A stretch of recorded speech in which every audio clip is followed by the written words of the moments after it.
Okay.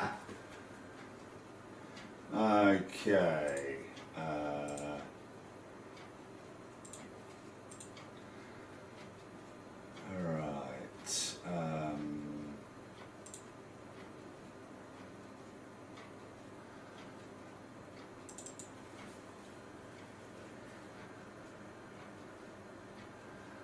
Okay, let me just throw this in there. Come on! Okay, there we go. So we need JAL DC8. Am I live, Julie? Okay. Come on.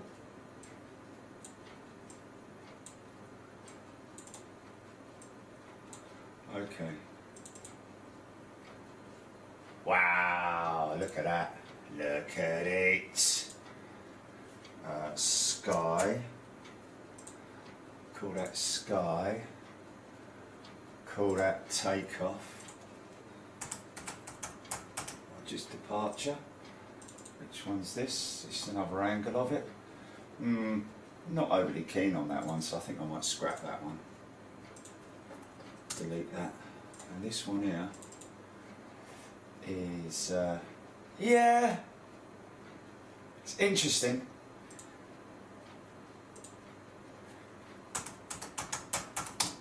Okay, call it departure 2. Right, now, so what we do is, morning folks, afternoon, sorry. Wearing my silly headset. It's not silly actually, it's a gaming headset, alright? Because obviously, you know, I need to be in contact with Jilly all the time. Normally wear my Bluetooth in here, but we are trying out a new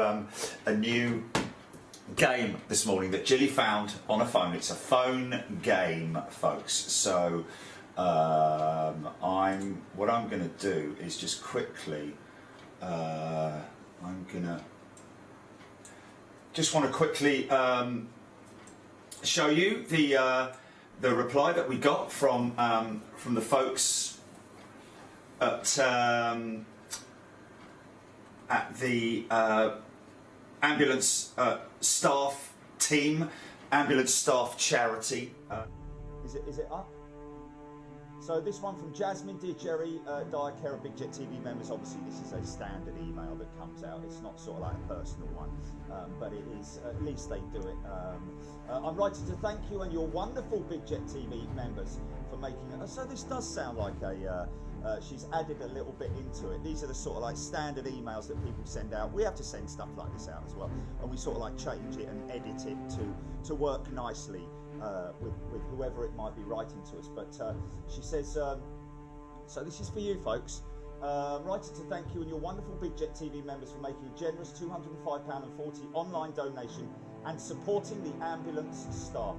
We are very touched by the reason you provided for the donation made. With this donation made, you will be supporting the work of TASC, the ambulance staff charity. We really appreciate it. During these challenging times, we'll ensure the members of the UK ambulance staff community can access support when in difficulty or urgent need.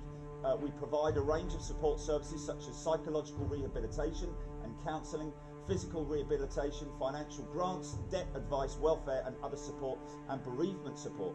We have launched our latest impact report, which I would like to share with you, which we're going to check that out a little bit later on. Once again, thank you for supporting the ambulance staff charity, and if you would like any further information, blah blah blah. Jasmine, Rana, thank you very much indeed. Thank you to all the folks there. Thank you to those guys and girls on the front line who work tirelessly. We need to make sure that we keep that one going. So what I'm going to do is I'm just going to, we should be able to bring that one up now. If I do that there, let's just see if that works. So as you know, folks, yesterday during the 5-hour show that we during the 5-hour show that we put out from Manchester, I set myself a bit of a mission, and boy oh boy was it a mission. We were, what were we, Jilly, like 7 minutes to go? I was 7 minutes to go and I had to finish. I think I finished it literally with a couple of minutes spare. She had a little bit of a problem with the nose, if you remember, the alignment of, not so much the alignment, but the transfers, the decals overlapped the nose ever so slightly. So I had to wait for that to go off. This morning when I came down, I put a bit of varnish on her and very carefully cut the transfers with a blade, and have managed to get that nice and straight, as you can see there. And what I have done, I've taken it from my good friend Zane Dunning, who's a 787 Dreamliner captain. I think he's going to go first officer, or he's going to go straight to captain. I don't know. I'd imagine he goes first officer first, and then to captain with Virgin Atlantic. But he told me when I showed him pictures of the 747, he said, "Oh, when I was a kid, what I used to do was cut the flaps out and put them down ever so slightly to show that she's in in configuration." Unfortunately, I didn't have time to do that. But what I did do with this, I took his little tip, and I very carefully took the undercarriage and did them in I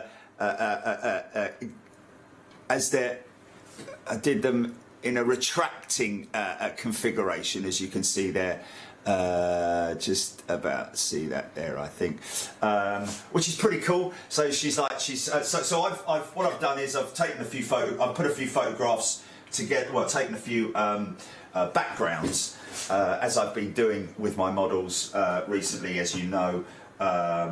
It's a good model, I have to say. It came out very well. Thank you, Mike, by the way. Mark, right, okay.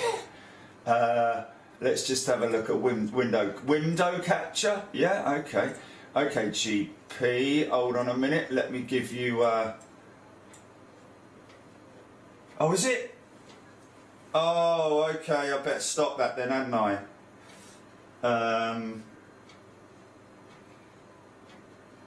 No.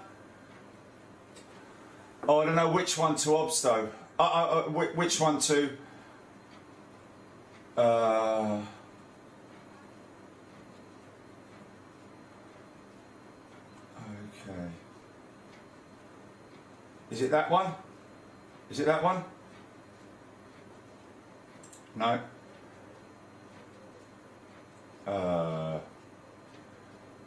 Is it that one?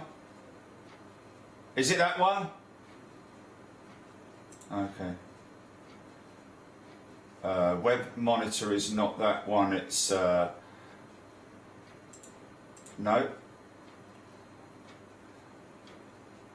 Yeah, just leave it. It's a little bit of background music, folks. You're hearing the background music to the app.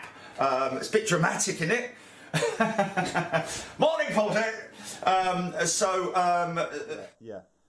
Okay. So what I've done is I've taken some pictures, ladies and gentlemen, and these are the ones that I've put together. As you can see there, that's that one, and this one here is that. There we go. Oh no. This is my favourite. I've got to say. This is my favourite, this one here. Let me just that's this one here, isn't it? So I need to do, I need to delete that one. Oh no, there it is, there. That's it. Hey! Obviously, up at that altitude, she wouldn't be retracting her undercarriage, but we're going to Photoshop that, and we're going to try and Photoshop the standout a bit like we did, well, Jilly, not we, Jilly. But I think she's pretty cool, don't you think? You like it? You like it? I'm pretty happy with that.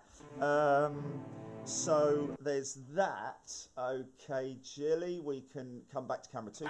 Okay, Jilly, we can come back to camera 2, please. Okay, let me remove that filter there.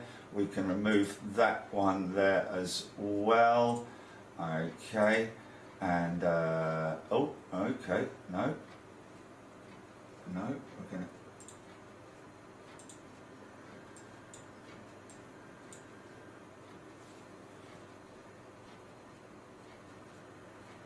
Oh, right.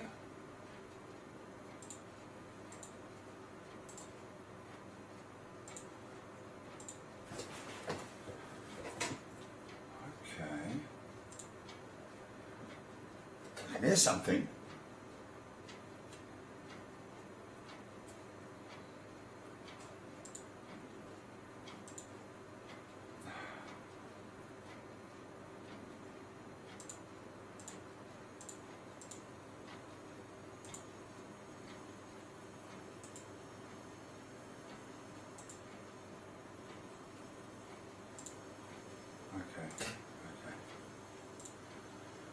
I can't remember whether this was a window or display capture for.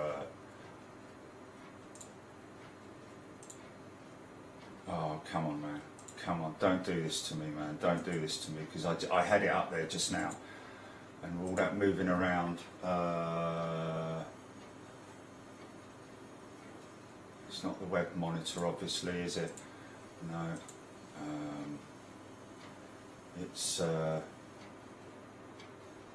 Is it possibly the media source? No, it's not media source.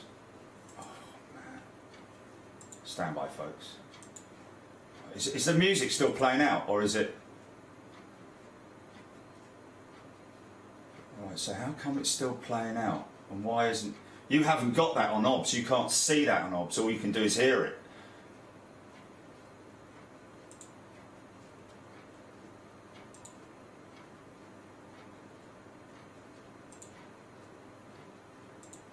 Here it is, I've got it. Okay, it was just having a little bit of a funny 5 minutes. Okay, we're good there now, we're good there. Right, you've got it, you can see that on OBS, yeah? Okay, just a couple of things to get through, folks. Interesting.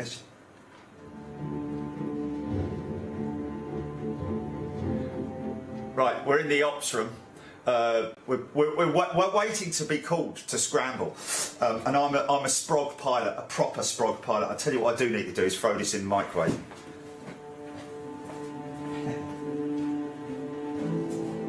In the offices, yes. Microwave sensible warmer in the offices, yeah. Not like it, no, not like it.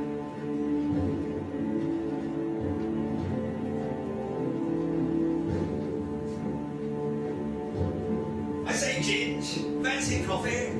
Coffee? What's coffee?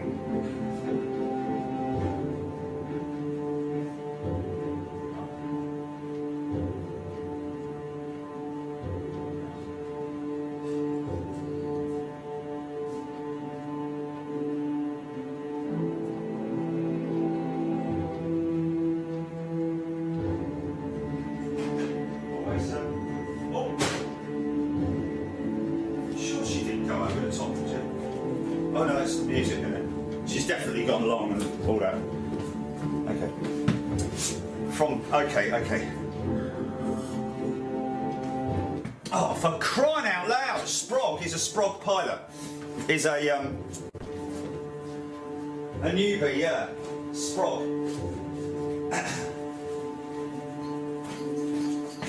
S-P-R-O-G.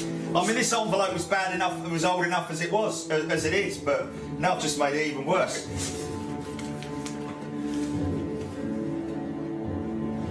Looks like it was sent in 1847 from Mrs. Miggins's pie shop. Okay. Right, let's see who this is. So these are free stickers, folks. If you want a free sticker, all you need to do, good quality vinyl sticker for the back of your phone or wherever you want it for. All you need to do is write to box 747, 21 Clarence Street, Tango Whiskey 184 Sierra Uniform. Okay, this is interesting. Hi Jerry, Gilly. Oh, okay, I'm CGZNW on your chat, but Stan to my friends. Stan. Now, Stan, why don't you just put your name Stan in there as GZ. Just makes it much easier for me as well. And, you know, change it to Stan. Because that's a lovely name, Stan, isn't it? May I please have a sticker? I enclose a self-addressed envelope and some extra stamps for your use. I love your shows. And try not to miss them. Regards to you both, Stan. Stan, you are a star, fella. Thank you so much. We don't need extra stamps, but my friend, thank you so much for sending that. That will go in the little pile that we use if we do ever need them again. But thank you very much indeed. Probably the oldest envelope ever in the world there. I don't know if he's picked that out of his bureau or something like that, maybe. but wonderful, my friend, wonderful. It's definitely old because it is not a self-sealing one. But Stan, please change your name. Change your name on YouTube to Stan. Let's see if he does it. Let's see if he does it. Stan, stickers on their way to you from Folkestone, near Dover in Kent, not Cornwall. Okay, right. Okay, next one in. Have a little look.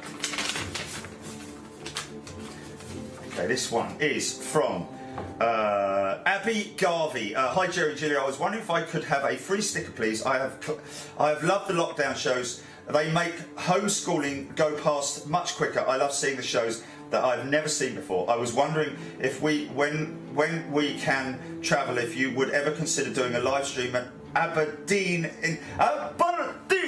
International Airport. We were talking about doing a trip up to Scotland, Abby. So yes, the answer to that would be yeah. We most definitely would consider doing that. We were going to do a Scottish road trip, weren't we, Julie? So most definitely Aberdeen. Abby Garvey from Aberdeenshire. There is a sticker on its way to you, and wonderful to see you getting involved and keeping your home schooling going as well. And hopefully you're learning a lot from us here. With any where I don't know whether you are or not,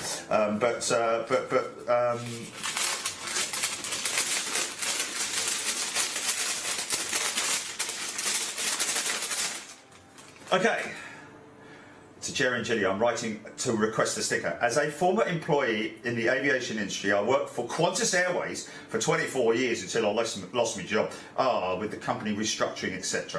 I still miss the aviation industry, and watching your YouTube channel keeps me connected to the industry, even though I am on the other side of the world. Wow! So this is the one that came in airmail. Wow. Domestic flying here in Australia is slowly picking up. However, international departures from Sydney, my home city, is about 12 flights per day. Wow, very few. Looking forward to the sticker, and when finances allow, I will sign up for membership to the channel. P.S. Sorry, no stamps for the return envelope. Kindest regards. This is where the extra stamps are there for. Andrew Sophios from Woollahra. Woollahra in New South Wales. My friend. What's that? BizJet? Wow. Yeah, I'll have a go at that. What? What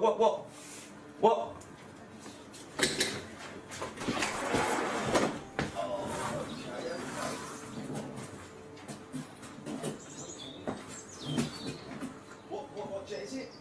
Bombardier, did you say? What's its altitude, Jilly?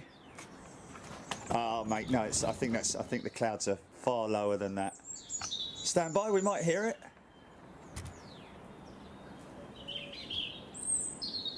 I might shout camera one. Are you ready to flick to camera one, just in case it is? Oh, okay. Can hear a pigeon.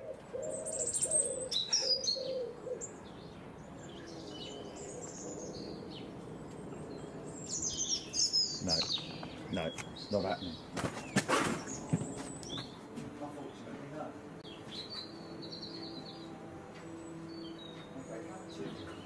Oh!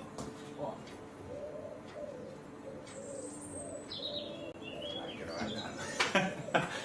Slightly 10/10 cloud out there, oh why? So Andrew, what I will do is I will go and post that down the post office, because I want to make sure that actually gets to you rather than just putting my own stamps on it. Andrew Sophias, thank you, my friend. Wonderful to hear from you. I'm glad you guys are all doing well out there in Australia and New Zealand, New South Wales, etc, etc. Oh, hello. What we got here? Okay, Jerry, I noticed you had a para badge on your wall. Here's a little memento from my time with the LAS. Hope you like it. Cheers, Pete. Mr. Harper Bass to you. Paramedic, ambulance service. Oh, there we go. There is another paramedic there. Yeah, let's put that up there. Good on you, mate. and must be very proud of your having been involved, I guess. I'll tell you what we can do. We can probably do that there, can't we?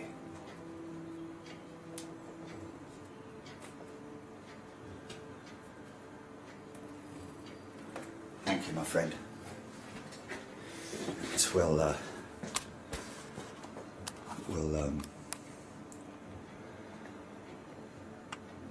be right there. Right there, thank you, sir. It's our memento wall for all you wonderful people out there. Okay. Pete, thanks, my friend.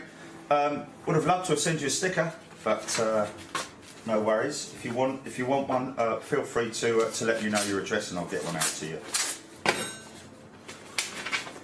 Okay, next one, Big Jet TV, free sticker. If you go to the app, by the way, folks, all you have to do is scroll down the menu to free sticker.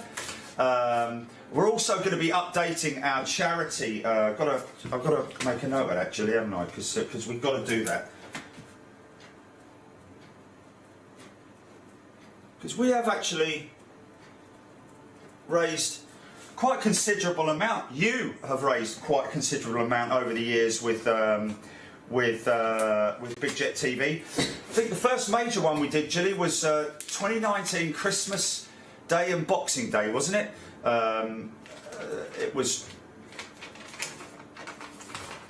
It was Battersea Dogs Home and the British Airways charity, children's charity, which we raised quite a considerable amount of money for. Pilotstogether.org, which we did a great big one for as well, which was just fantastic. And of course this recent one that we just did for the month of February, raising £205 for the ambulance service. And also, folks, don't forget, I know that a lot of you guys made donations yesterday, and as and when you make donations, I'll read them out at the end of the month. So your donations have not haven't been forgotten, folks. We really appreciate your already getting involved with that. Every little counts, folks. It doesn't have to be. You know, if it's a pound, it's a pound. We'll take care of the shortfall as well. We'll always do that. We'll top up the shortfall that there might be. Lucy Singleton from Somerset. Just a note to say thank you for all the work and your team we do. We love Big Jet TV. And, she might not speak like that at all. We love Big Jet TV and Military Planes TV. Lucy. Oh, there we go.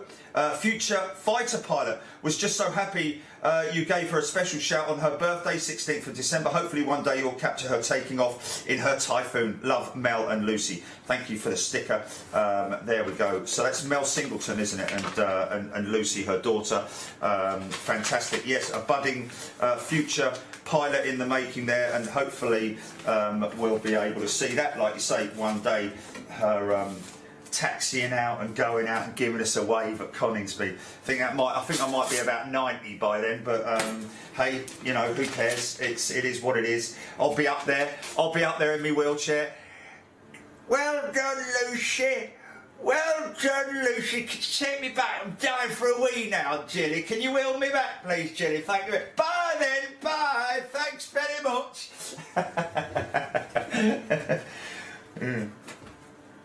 Just to say a very special thank you, sent with love.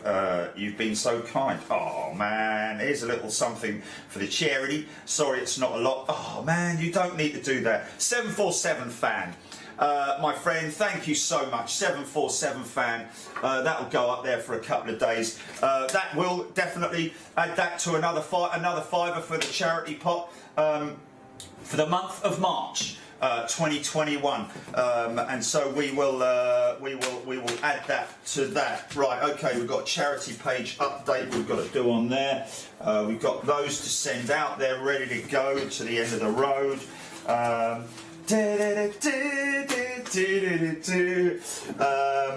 Andrew, this one of course going out to you.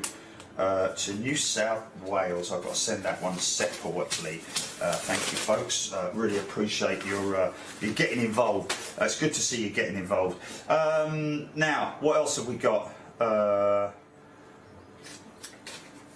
Don't need that at the moment. Shall we have a go at this then, Jilly? Am I going to be in the pit here?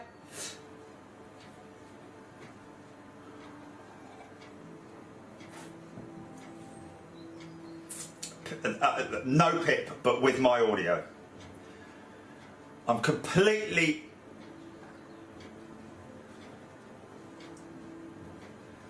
Yeah, let's just leave it with my audio, shall we? We'll give it a go. Let's just go in and say hello to a few people first. Hold on a minute. Oh. Okay, well that doesn't matter, does it? La-di-da-di-da-di-da-di-da. Is that the old one? Is that today? Okay. That's today's one, isn't it? The Zimmer files. Yeah. Come on then, let's go. Okay, right, okay. G'day everybody, welcome. All our good friends out there. Kaneko Ishii, how do you think about the Japan Airlines, Kaneko? Hope you like it. DC-861, ain't she a beauty? Looking forward to the Concorde sim, Christopher Fisher. Good afternoon. Okay, so sounds like Christopher Fisher is doing a, for the sim files, Concorde sim. Let's throw a little bit of charge on that, shall we? One more for the road.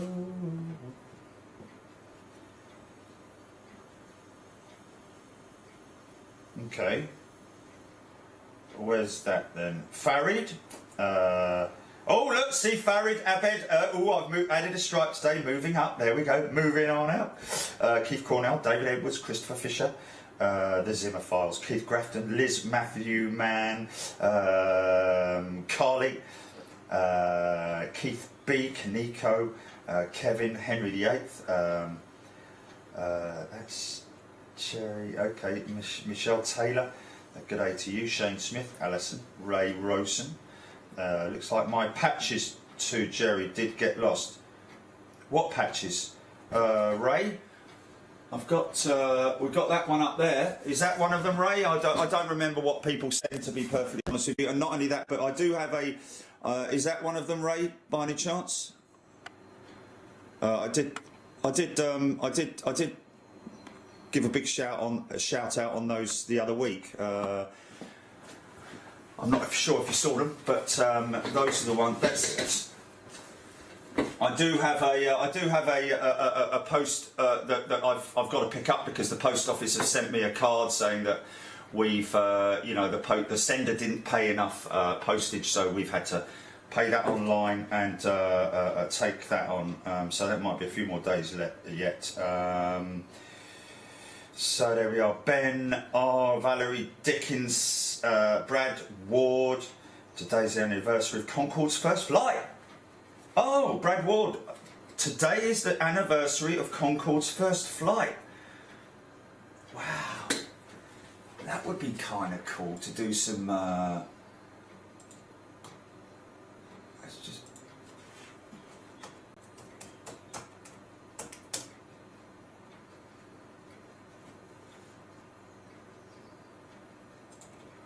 Just see if there's a 6 minutes and 57 seconds. Wow! Oh my word! Right, Gilly, we're gonna have to do some. We're gonna have to do some Concorde stuff here, I think. Should we just do some Concorde stuff here, just for the time being, as it is? And thank you so much to Brad Ward for bringing that to our attention. Lionel Brown, Don from Bryce, Shane Smith, Egbert, good day to you, Terry G, Stan, Ruth Cole is in the house. Hello, Ruth, hope you're well. Liz Matthewman, Mirrorman, Stevie Luscombe, Jeff Anderson, Keezy. Let's just have a little look here. Richard Hodge, Paul Skilling. Ruth Cole's feeling dizzy. John Arnold. Let's just have a little look. I'm trying to catch up because it's so. Josh Enberg, VP Martini. Every now and then you're scrolling through and you're like, oh, I haven't seen them for a while. VP Martini. Is there going to be another quiz before lockdown in the UK ends? VP Martini. Yes, is the answer to that. This Saturday we do have a quiz, and it was. it was mainly created by a friend of ours in the United States, actually. We only had to change a couple of things out on it, but yes, this Saturday. However, when you say lockdown ends, I hate doing that. I remember Johnny always used to be like, don't do that, man. It's like... But when lockdown ends, it doesn't end next Monday. Next Monday is stage 1 of 4 stages of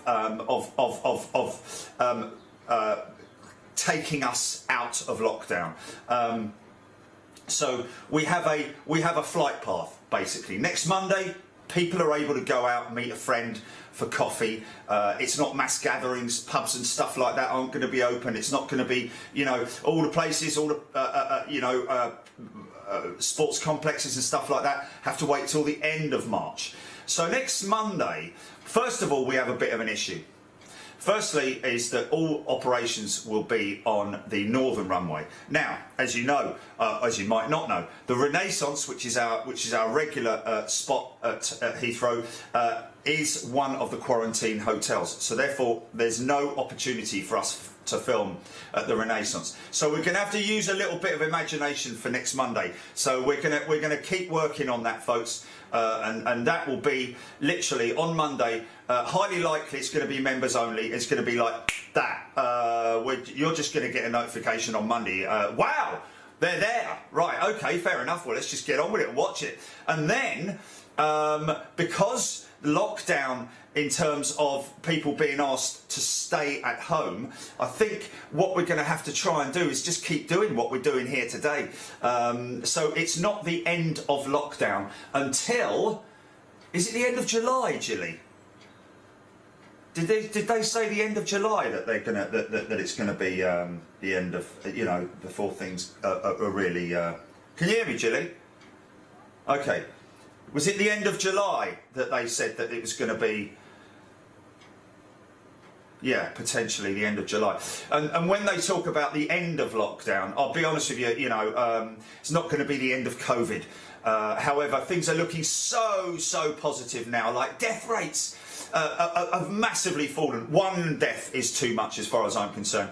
Still a fair amount of new cases. Got to keep an eye on that, keep tabs on that. We definitely do not want to see anything like that. Okay, we want to see a constant decline in numbers, because if anything goes like that at all, the scientists are looking very carefully at this, and as are the government. If it starts to climb again, bang, they're going to push everything back. So we need to keep everything on lockdown. Yesterday, I'm still not 100% sure about that Emirates 380 coming into Heathrow. What that was doing coming in, why, who the people were on it. Obviously, you know, our government has been criticised for having brought in this whole thing far too late, and to be honest with you, I completely agree with anyone saying that. Boris sitting there saying, you know, when somebody challenged him and said, do you not think that you did this a little bit too late in terms of the quarantining and so on and so forth, the stringent measures? He was like, no, I think we did it in time, and I disagree. I disagree wholeheartedly. We should have done it months ago, like a lot of other countries have done, and other countries haven't done it. But for us, I think we should have done it a long time ago, because I have heard personally of people just willy-nilly leaving this country, finding their way around the world via other airports so as to dodge the borders and all that kind of stuff, which is bang out of order as far as I'm concerned. It's bang out of order. And if you're going to get ribbed for it, then fair enough. You're going to have to take it like a man or a woman or whoever you are. You're going to have, or a company, you're going to have to take it if you're prepared to do that. For absolutely no reason whatsoever. It's not essential travel. You know, you didn't have to go. Then you're going to have to take the criticism. It's as simple as that. For us, we are a business. We're a legitimate limited company. You can look us up, Big Jet TV Live Limited. We have we have paying members. They are our client base, and therefore, as a result of that, our MO is to provide live coverage of aircraft, and therefore, as a legitimate business, we had every reason to go out there and film whenever we wanted. Spoke to the local security team, spoke to Heathrow Police, spoke to all the relevant organisations involved, and they were like, just tell us when you're out there. We'll give you the CAD number. We'll do what we always do. No problem at all. You're a legitimate business, and especially, you know, I've had long conversations with the police, and they're like, "Well, you're on your own, aren't you? I don't even have to say anything." They're like, "Well, you stand on that truck on your own. You don't do it. You don't meet anyone. It's not like you've got a big crew coming with you or anything like that. You go there and you go home." So. You know, we've done the right thing, and I think that it's a bit of a shambles. That it's a bit of a shame that if for example, the Mexican strain, it was Mexico, wasn't it? Not Brazil. The Mexican, it's Brazilian. Sorry, I'll get it right in a minute. The Brazilian strain that they're trying to control here in the UK, and I think they're doing a great job. Have they caught that bloke? Have they found that person yet? Who? No, okay, but you know, you don't at a point like this where we're at right now, where we are so close, and all us people in the UK have been so good in doing what we're doing, respecting the lockdown. Obviously, there are a percentage of people, a small minority of people who are like, you know, the anti-vaxxers, the anti-maskers, all that. Good luck to you. But we've done everything that we possibly can to stay. To bring ourselves out of this, whereas the government really has dragged its feet in terms of allowing people to just pile into the UK. They should have learned their lesson really right from the get-go, right from back in March 2020. When it all started kicking off, you know, they should have been like, right, lock it all down, and they should have learnt their lesson this time. Right, lock it all down. But they did it far too late, as far as I'm concerned, and it does worry me to see an Emirates 380. I love the 380, folks. As an aviation fan and an av geek, I love to see the big jets coming in. But it would make me feel so much happier if I heard, oh yeah, no, it was just they were just bringing in freight. That's all they were doing. They were just using one of their 380s to give it a cycle, and to, you know, make sure that it's out there spreading its wings, so to speak. No people on board, and so on and so forth. Last thing I want to hear is, oh yeah, no, there were 400 odd people on board. Here for whatever reason they want to be here for. What is that? What is that all about? You know, should have been turned around and sent straight back. I'll be honest with you. And you know, if they're people coming home from Dubai and they're British subjects, which I know there are a lot of coming back from Dubai, enjoy your time in the hotel. Yeah, 2 weeks in a hotel. Enjoy that. Should have thought about that really. Farid.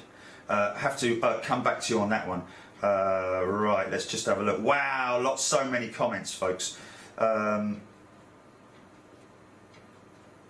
Johnson & Johnson, Farid, yeah, we know about that. Thanks, folks. Edward James, Emirates have 115 380s, winding them down.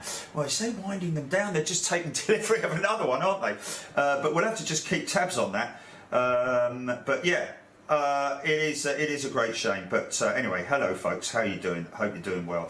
So let's just have a quick look, Gilly. I can play this out, can't I? I can play out, I can do web monitor, yeah, Gilly?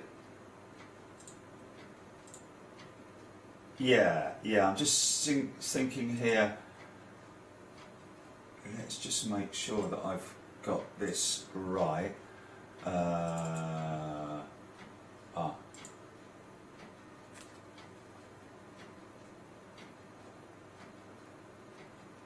No, we know that. Emirates flights on the 777s have been coming in as freight. They've been using their freighter, but also their 777-300s for freight. 380 is absolutely useless for freight unless you're going to fill it full of PPE. That's the question. We know that they've been coming in regularly. Since the whole quarantine thing started, all of a sudden the 380 services stopped, which goes to show that they were constantly people travelling to and from Dubai in that great big aeroplane for whatever reasons. And to be honest with you, the UK border controls at Heathrow, although overwhelmed, you know, have done their best. But I've heard nightmare stories of people just queuing up in thousands at the gates there at passport control at Heathrow, because it all funnels in, doesn't it? It all funnels into one point. You know, it's not like it's spread out along, you know, rows and rows and rows of people. Right, I need to just have a look here and see what I've got here. I'm going to do this, and I'm going to do that, and I'm going to do that, and I'm going to remove that. And I'm going to do display capture, and that's going to be there, and that's going to be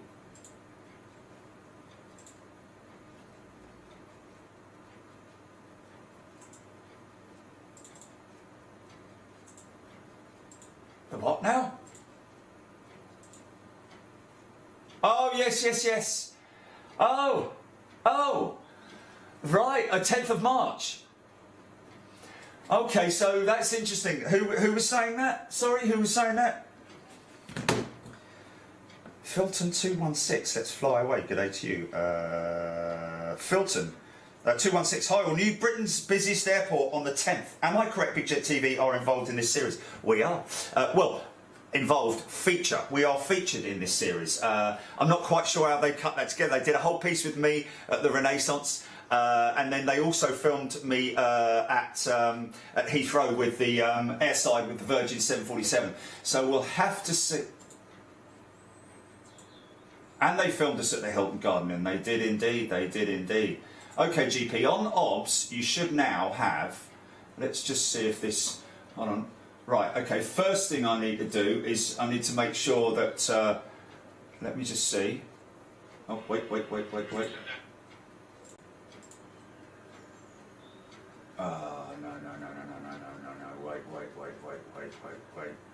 That needs to be on the other screen here, like that. Wait a second. Let me bring OBS up in here. Oh yeah, OBS is already running. La la la la la la la. Okay, so then I need to stretch this and. Oh no, what's happened there? That's quite annoying, isn't it? Is that the one? Okay, so there's no other video playing in there. Why is that? Why is that all out of sync there, out of alignment?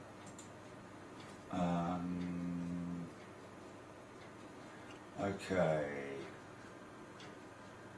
Right. First thing I need to do, Jilly, is.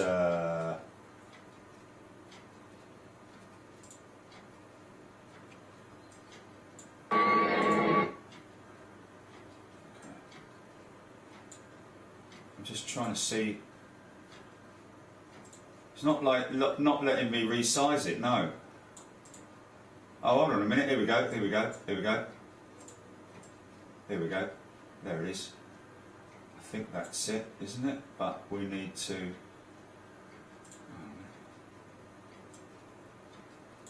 It's a little bit.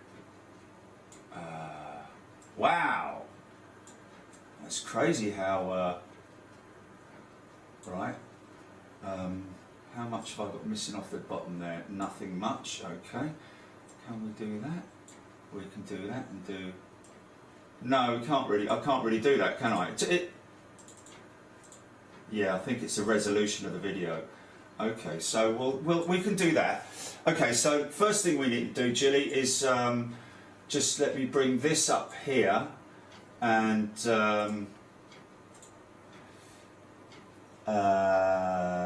I need to get the okay. Copy the link. Yeah. Send you the link. Okay, link 1. Okay, you got link 1. Got OBS running. This is completely raw, folks. I've got absolutely no idea what this is going to come out like, but this is Concorde, and it is from. Let's just have a quick look. It's got 534,000 views. Filmed, it's come from October the 12th, 2010. Whether this is old footage, you may have uploaded it then. It's got 1,250 subscribers. Scuzz 999, Concorde takeoffs and landings. Let's just put a little public comment in there.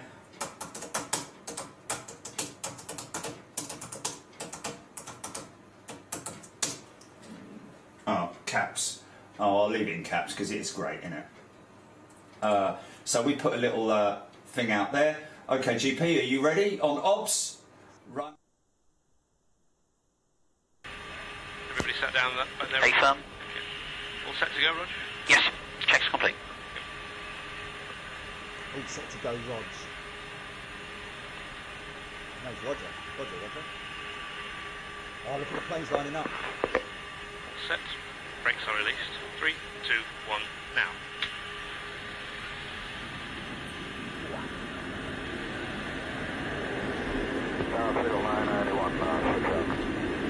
You flight 991 Kennedy Tower, runway 31 right, wind 2408. As main building.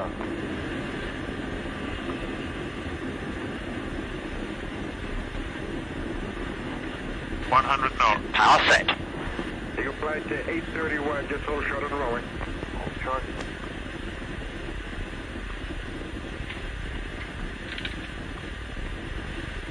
P1. Rotate. P2. Positive climb, turn. Gear up here. Straight out. They were too heavy. Contact your departure now. So long as we were 2. 3, 2, 1, You fly noise. 831, wind 2408. Caution wake terms, spot a heavy jet, taxi into position off. Position all, legal 831. I'm sorry, just airborne to call sign again. 216 to form Romeo. Sergeant, good morning. Feedback Concorde 2 is climb is cleared, 5,000 feet. Stand by 260 uniform Romeo, New York, fly heading at 260.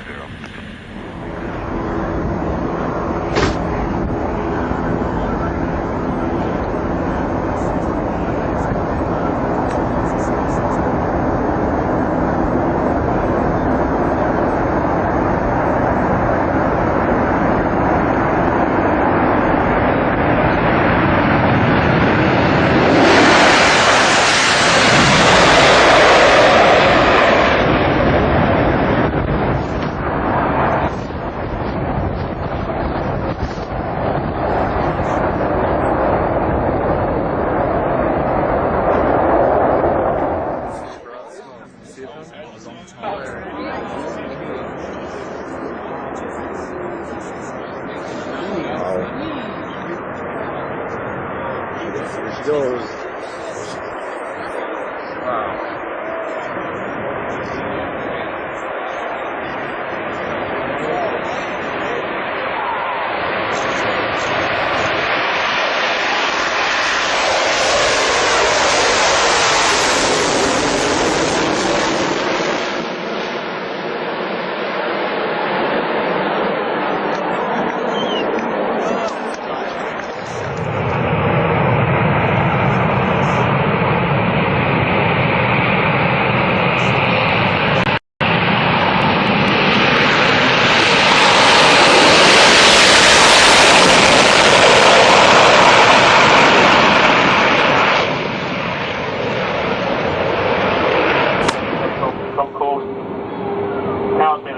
Watching the engines build up their own gear. Reheat's kicking in now, you'll feel an extra 20% thrust coming in. Quickly accelerating, what we're doing 80 miles an hour, 120 miles an hour now. So decision speed with continuous takeoff. 200 miles an hour already at 20 seconds. Into the air, 250 miles an hour, 30 seconds. The gears coming up, climbing at 6,000 feet per minute rate of climb at the moment.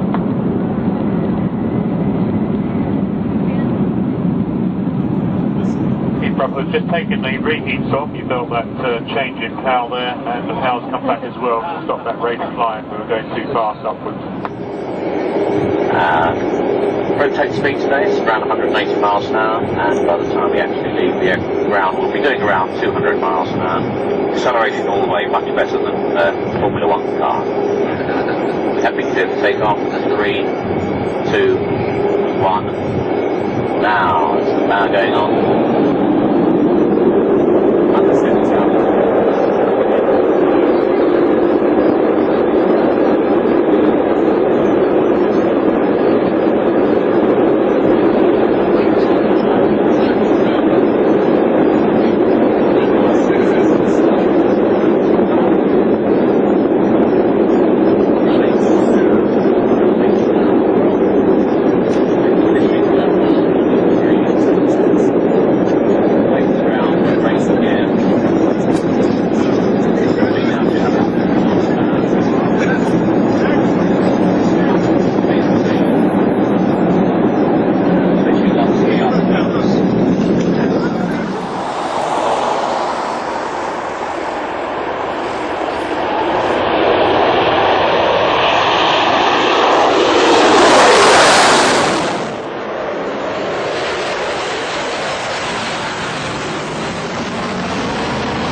That's what we would have seen, Gilly, from here. On 09 departures, that's what we would have seen it banking tonight. Oh my God, imagine that.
Yeah, we keep it on playing that hot when it comes to it. You can take a TV. Yeah, we've got a little hole like this. Here it goes. Here it goes.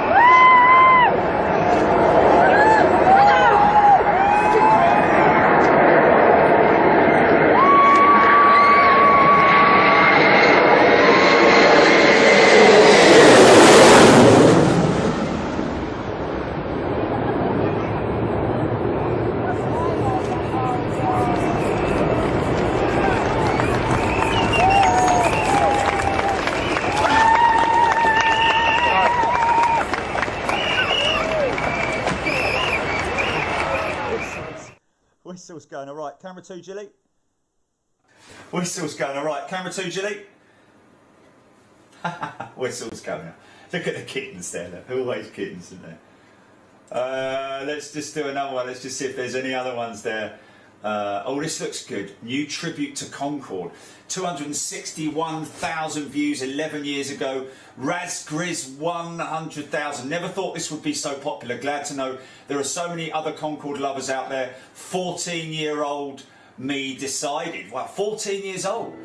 Okay, stand by. Let's just have a look. It's got an advert on it. Or has it? Okay, so he's made this. He's a 14-year-old.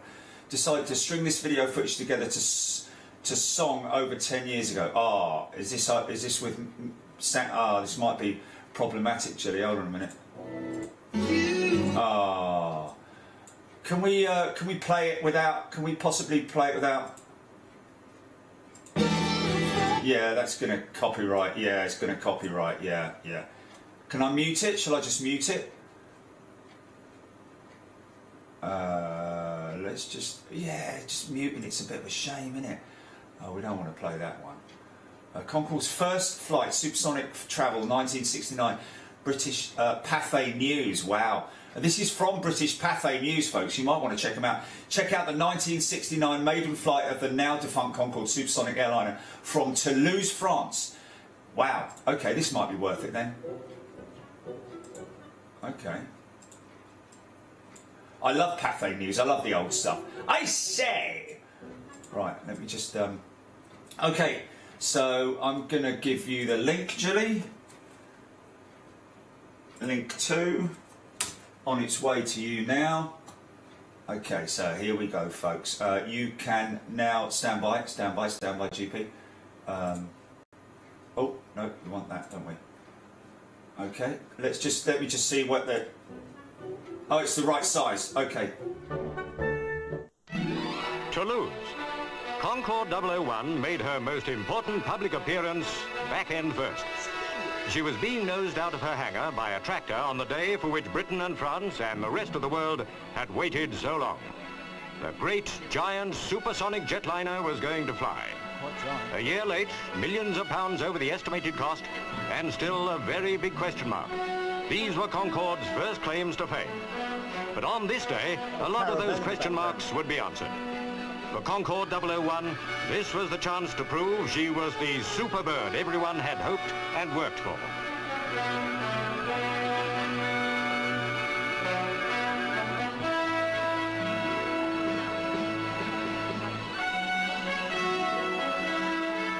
193 feet long, 38 feet tall, with a wingspan of 84 feet.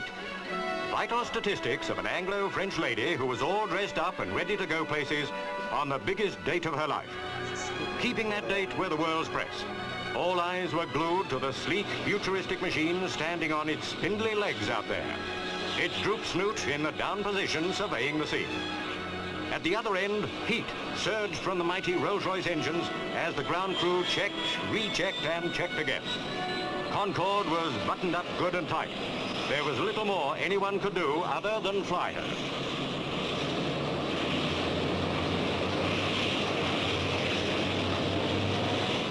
After 6 years of designing and building, delays and progress, the dream was a reality. Concorde nosed slowly out towards the starting point of her flying career. The men chosen to crew the Speedbird on her maiden flight had plenty to do during the last few seconds before takeoff. The all-important final pre-flight check, carried out by Chief Pilot André Turcat and his crew, went without a hitch. This was it.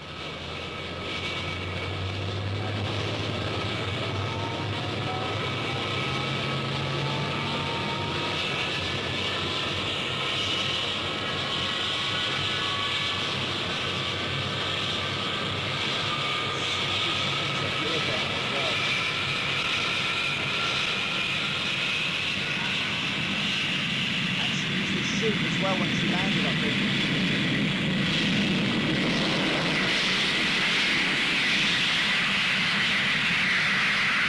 There's a hill on the left, that's where we come from.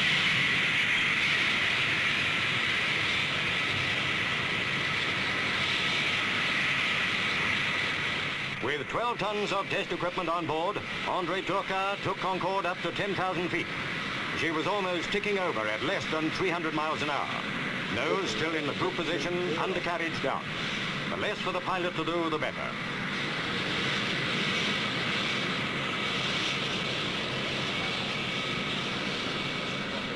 Earthbound technicians waited for reports to come in. And what reports they were. Concorde handled beautifully. After only 27 minutes of flight, she was coming home. The weather was threatening, but the test pilot knew what he wanted to know. Concorde was coming back as a success.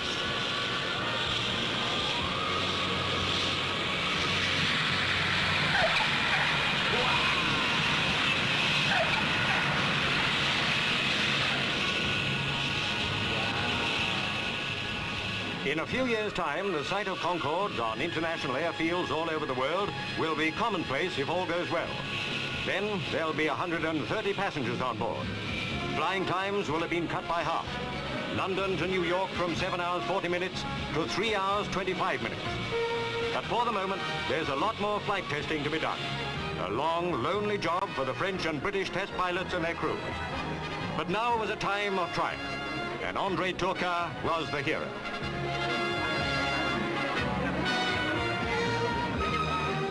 Jubilant senior executives of Sud Aviation and the British Aircraft Corporation greeted the tall, quiet Frenchman who had taken their machine on its successful maiden flight. Inside, the world's press wanted to hear Monsieur Turca's verdict. The big bird flies, he said. It's Turca's verdict. Okay, go camera two. The big bird flies, he said. It's the beginning of the big work. If that work goes well, Britain and France stand to make £4,000 million and lead the world of civil aviation. Wow, nice! Yeah, absolutely fantastic. So somebody mentioning earlier on that this was the anniversary of the first flight of Concorde. Was that the test flight or was that the first commercial passenger flight? I don't know. Can you oh, look it up now. Blah blah blah, blah blah blah blah blah. Let's just have a quick look here. First flight of Concorde. 2nd of March 1969. Okay. When was the first passenger flight? 21st of January 1976. So today we've just shown that video, Gilly. The first ever a test flight. Wow, how cool is that? Should we do this one here? That board is complete. We'll be getting taxi clearance. This is a common video which has been shared multiple times, but we're still going to give the credit to these guys here. I tell you what, I just want to do quickly. I just want to go back here quickly and just say, just give them a comment, just to say thank you very much indeed.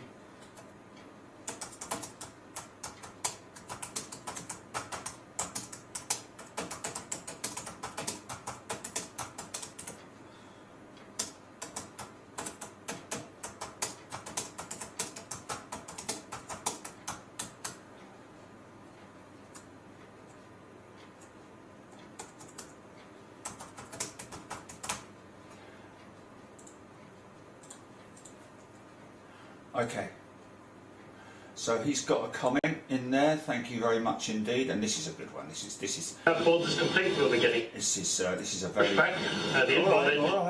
All right. Calm you. Okay, Gilly. Let's just line this up. Make sure that we've got everything good there. I think we have, haven't we? I think we have. GP. Pushback. The inboard engines are started. We're just starting up the outboard engines, and as soon as the engine start for the outboards is complete, we'll be getting taxi clearance and getting on our way. Check 7, fuel engage engine and Tyson schedule. Off and fly over. Brake fan. They're on. Ground idle. Too low. Door warnings. Tested and out. Engine feed pumps. All on. Hydraulics. Checked. Electrics. Checked. Ground bypass. Ground equipment's clearing. The after start check is complete. Okay, we've got our clearance to taxi. Nose to 5, please. That's lowering the nose to our normal taxiing position, releasing the brakes. And there we are, rolling forward. All clear. All Checking clear. emergency brakes. And Bill, if we could have the taxi checks, please. Nose and visor. Yes, down 5. Checked. Okay, brakes. They're checked back at normal. Flight instruments. The cockpit checks are not actually continuous. They're carefully designed in sections to prepare the aircraft for the next stage of flight. Checked. Trims. Trims I've checked set for takeoff. Set for takeoff. And we're clear to line up after the 75. We'll have the before takeoff checks, please, Bill. Okay, briefing. Any update? No update to the briefing. Understood. Taxi turns. They're going on. Transponder. That's 5257 and on. Wheel light. Is out. Off. Out here. And that's the final series of checks before takeoff. It's quite interesting lining up on the runway. We're sitting here on the flight deck 35 feet ahead of the nose wheel, so I have to overshoot the runway centre line somewhat before I commence the turn to line up. A little bit disconcerting until you get used to it. From 6 for the checker and line up, please, spotted. All clear on the approach. Yeah.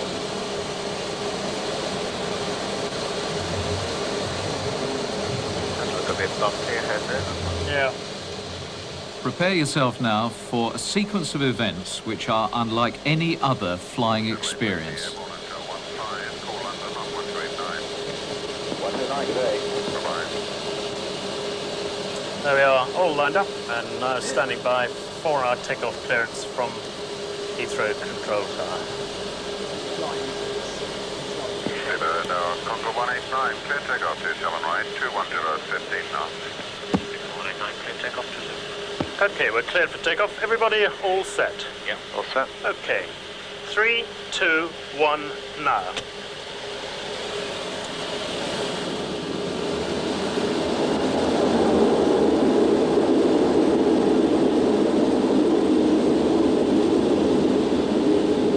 Speed building.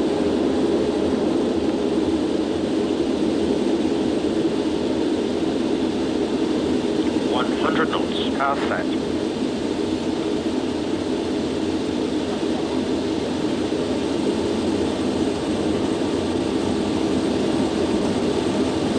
B1. Rotate.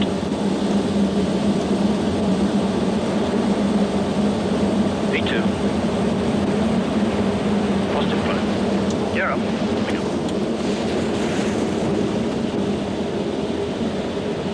Cedar Bay 771. 240 knots. 27 right, 210, 15 knots. First takeoff, 27 right, KWA 771. And next, the noise abatement procedure. 3, 2, 1, noise. Once the aircraft is safely airborne, the engine power is reduced, the aircraft is levelled in order to maintain airspeed. In the terminal area like this, we fly around at 250 knots, and we fly around with the nose and visor dial at 5, keeping a lookout for any other traffic that there may be around. Cross checks after takeoff checks complete with the nose still at 5. At 2% more, please, Bill. I'll have Compton set up on my side, please. Compton is the name of a radio navigation beacon. And we're just getting to the point now where I'm going to ask Chris to select the nose and visor up, streamlining Concorde for high-speed flight. Chris, could you select the nose and visor up now, please? Coming up.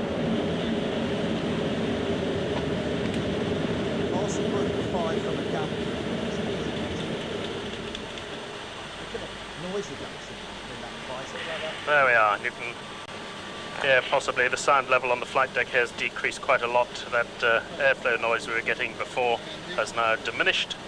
We'll open up the throttles fully. Once the engines have all stabilised, Bill Brown will select the reheats in pairs. First of all, the inboards. There they are, just cutting in. We're going to take a timing on that. And the outboards, please, Bill. And we'll see that doing a little blip up and down the scale of the instrument as the shockwave attaches. We're just hanging just under Mark 1, just for 20 seconds or so. We're just about to go through the sound barrier. There's the shockwave attaching right now. And we're supersonic. No fuss. Dallas approach, Speedbird Concorde 189 heavy at 10,000. Speedbird Concorde 189 heavy, all approach, descend and maintain 7,000. And we'll have the nose and visor down and 5, please. Speed's okay then. Visors going. So that's the nose, and there's the visor going down. And the nose coming down to 5 degrees.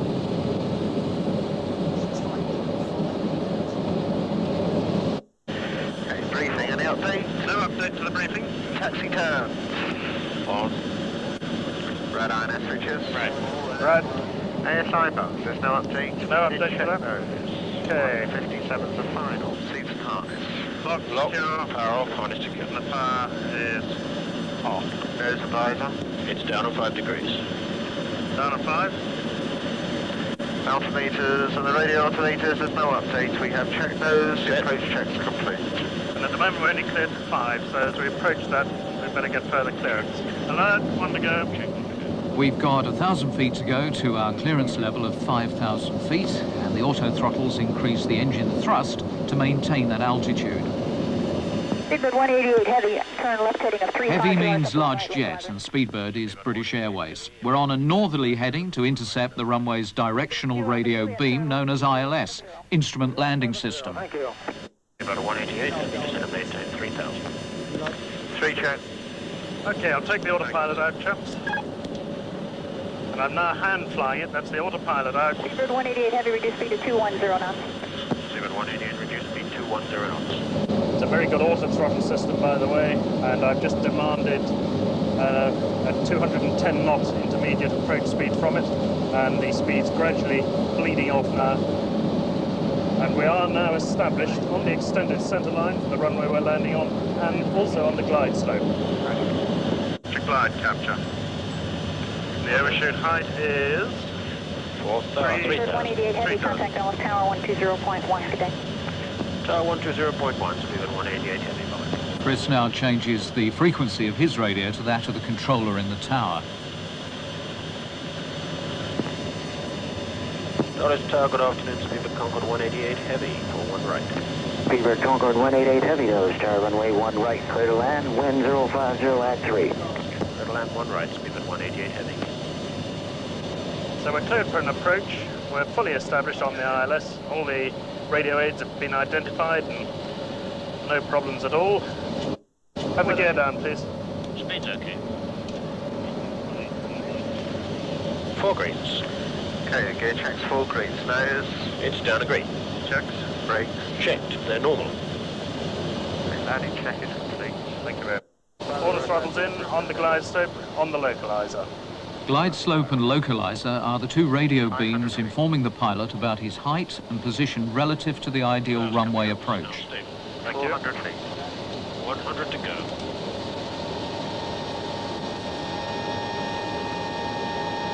.300 feet. Decision height. My director's off. 200 feet. 264 heavy, Dallas Tower, 19 right. 100 feet. 50, 40, 30, 20, 50. Now watch the wingtips. The famous delta wing swirl. Stick forward, please. Sticks forward. Yes, sir. A real greaser. Only Dallas Tower, try again. 100 knots. 1014, about 12 out. 75.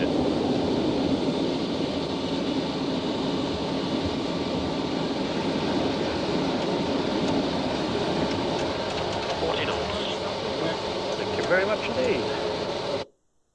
Okay, camera 1, oh, camera 2, sorry, Julie. Okay, camera 1, oh, camera 2, sorry, Julie. Camera 2, please.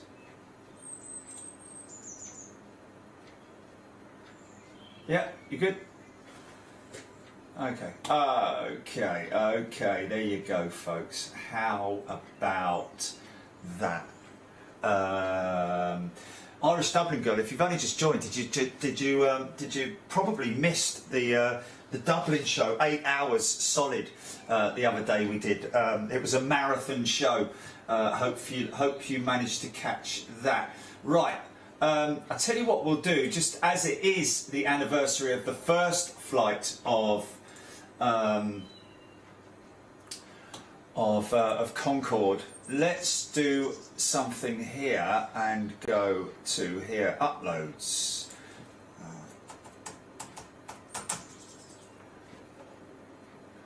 Okay, so this is alright.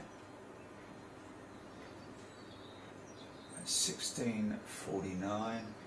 Okay. This is only 16 minutes and 49 seconds long, folks, so we might as well play this one out. Let me just load this up, stand by. Bring that up to there, make sure that we've got the right size, looks like we're good. So this is Brooklands, Brooklands in Surrey, folks. There's the old Brooklands racetrack, which lots of people are very familiar with.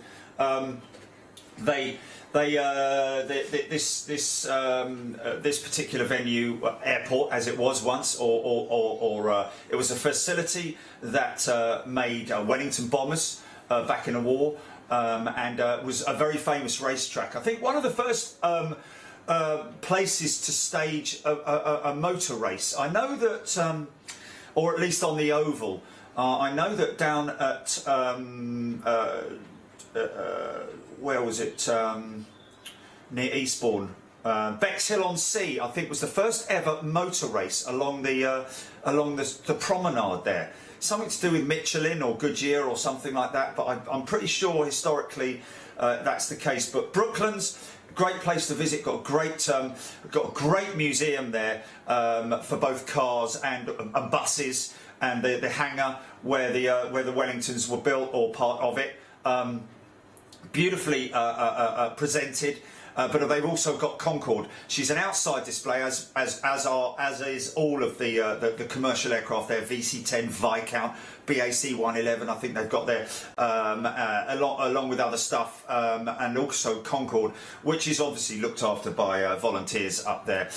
We spent a day up there with our members and did a whole live piece. We even got the nose going up and down, which was really special for us. I think it was the first time that I think we were the first people to catch live the nose being operated since its retirement, I think, unless anybody else can confirm that with me. But anyway, let's play this out, Jilly. Let's go to.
Everybody, and welcome to a very special show here at Brooklands, Surrey in the UK. Today we'll be showcasing Concorde Delta Golf, going around the aircraft with flight engineer Ian Smith. But before we do that, let's get some history on the aircraft with Concorde lead trainer John Carter.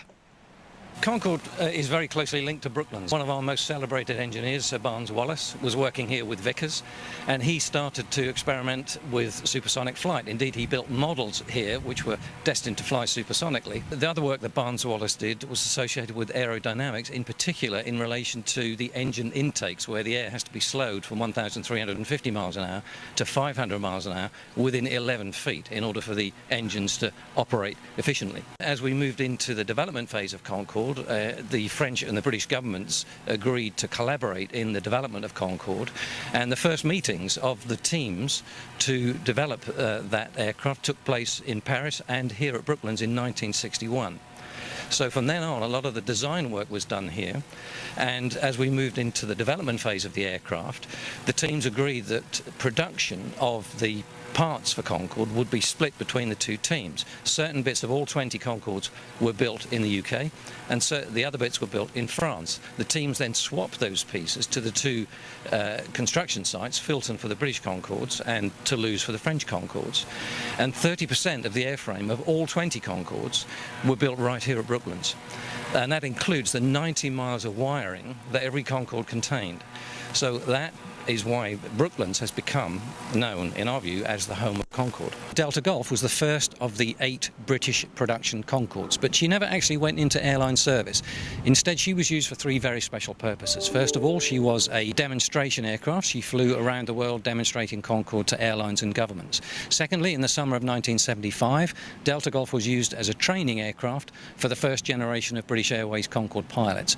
And lastly, Delta Golf was the Concorde that did most of the test flying to obtain the certificate of airworthiness. In other words, its license to carry passengers. And it was during that phase of her life that Delta Golf has become truly immortal, because she was the first Concorde and therefore the first aircraft in history to carry 100 passengers at twice the speed of sound. When Delta Golf was taken out of service in 1981, she was taken to Filton, and she was acquired by British Airways in 1983 and was essentially used for spares. When Concorde was taken out of service in 2003, British Airways gave Concorde to the museum, but she had to be cut into 5 pieces and transported from Filton to here. And over the course of 3 years, together with our team of engineers and a contractor, we put her back together again into what you see today. So thank you to Concorde lead trainer John Carter there, giving us some great history on the Brooklands Concorde. Now we're going to be meeting up with Ian Smith, who was a flight engineer on the Concorde, and he's going to be walking us around the entire aircraft, inside the cabin and up to the cockpit.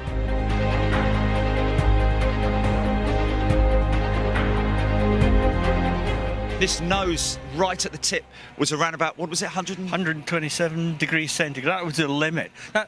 The reason they chose that was that the aircraft was built out of aluminium-based alloys, and to give a reasonable fatigue life, they had to restrict it to that speed so as it wouldn't overheat and then reduce the fatigue life. Yes, the noses, they could reach 127, and if we were cruising along in supersonic flight, if it tried to go above that, if the autopilot was flying it, it would automatically slow the aeroplane down to bring it back to that limit. That was the factor involved in that Mach 2 speed. You've got some deflectors there. The reason they had that is when the aeroplane was flying at low speeds, sort of below 250 knots, say, it was to channel the airflow down and make the airflow closer to the fuselage so as the rudders became more effective. Now, one of the big things that is quite apparent is the fact that you are around about 30 feet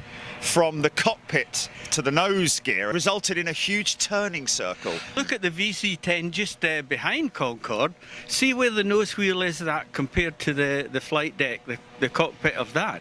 So when you're taxiing and going round corners and things, you were sitting near the front of the aeroplane. On Concorde, when you come back to this and you see the distance, yes, the pilots actually went right over the grass to turn. Yes. And because it's so long out there to the flight deck, if we are taxiing on a sort of slightly rough taxiway or even in the runway, if you were down the back of the cabin and looked all the way up to the flight deck, you could see us bouncing up and down at the front of the aeroplane. Although it's an aluminium-based alloy, it's slightly different to other materials that were used in aircraft, but it was still effectively low cost or lower cost than going to things like stainless steel and titanium. And of course, such a high undercarriage.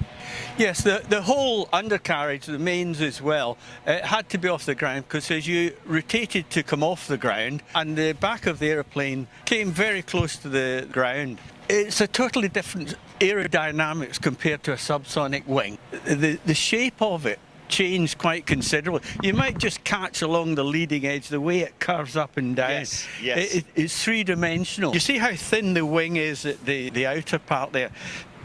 That's actually a fuel tank as well. All that wingtip contained 2.5 tons of fuel. So the designers did an amazing job, which is really a very tiny aeroplane with a lot of little tanks, 13 fuel tanks in this thing. As the airplane accelerates, the centre of lift moves rearwards in the wing. So what we did, we moved fuel to alter the centre of gravity, so it just matched the centre of lift movement in the wing. When we were at 190 knots, say in the outer approach, we were using the same amount of fuel as we did cruising at twice the speed of sound. I believe this was a skid on the initial aircraft. The very first one was a skid, and then the next one had the little wheels and it had this concept. If we're training new pilots, the very odd occasion you'd maybe see the little wheel marks. This is a vastly developed engine. The original engines, I think they developed maybe probably about 12,000 pounds of thrust, and then they gradually increased to 20,000. The reason they chose this engine was that in supersonic flight, a jet engine will only accept a supersonic airflow up to about 1.5 times the speed of sound. We had to slow it down, so we had this intake in the front to reduce that. In 11 feet of intake, it goes from twice the speed of sound to half the speed of sound. For the thrust we required on takeoff, it would really have meant we had to carry an extra engine, so we resorted to the reheater afterburning. All it really was injecting fuel at the back of the engine, lighting it up, expanded the air a bit more and gave us the extra thrust. We sprayed fuel in, and the flame attached to this gutter, they called it, held the flame alight and working for the reheat. This is the rear cargo door, and that's the bulkhead. This part here is where the galley would be. The rear doors were in the galley area, these doors. When it came to the museum, this was really just a shell, so they decided to put certain things on display. These are the airlines that were going to buy Concorde. Yes. So a lot of these airlines decided they weren't going to go to the expense of it. And here you can see the example of the seating. It was a small aeroplane, but it had to be this size. It couldn't be like a jumbo jet to fly at these speeds. But we wouldn't ever put 100 seats in it.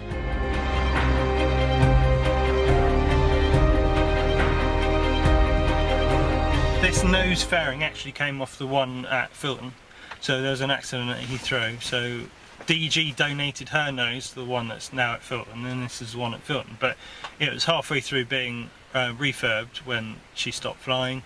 So all the systems in the movable part of the nose down there wasn't there. So we had to effectively recreate all of that. Everything in kind of the fuselage structure, so everything under the floor here was still there. The procedure for this specific aircraft is slightly different, that we have to pull the emergency release handle to get the nose down. But shall I just go through it now then? Shall I start? Most right, definitely. So so first you need to turn the hydraulic pressure on, and then it works as per it should do from the normal nose and visor selector valve. So that goes into the nose.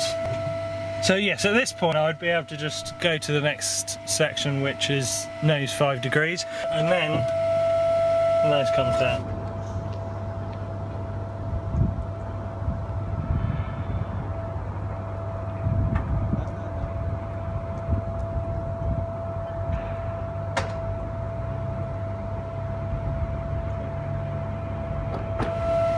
So there should be a nice click. Sure is. Okay. So this is the point where she was misbehaving, and she's working this morning. There we go.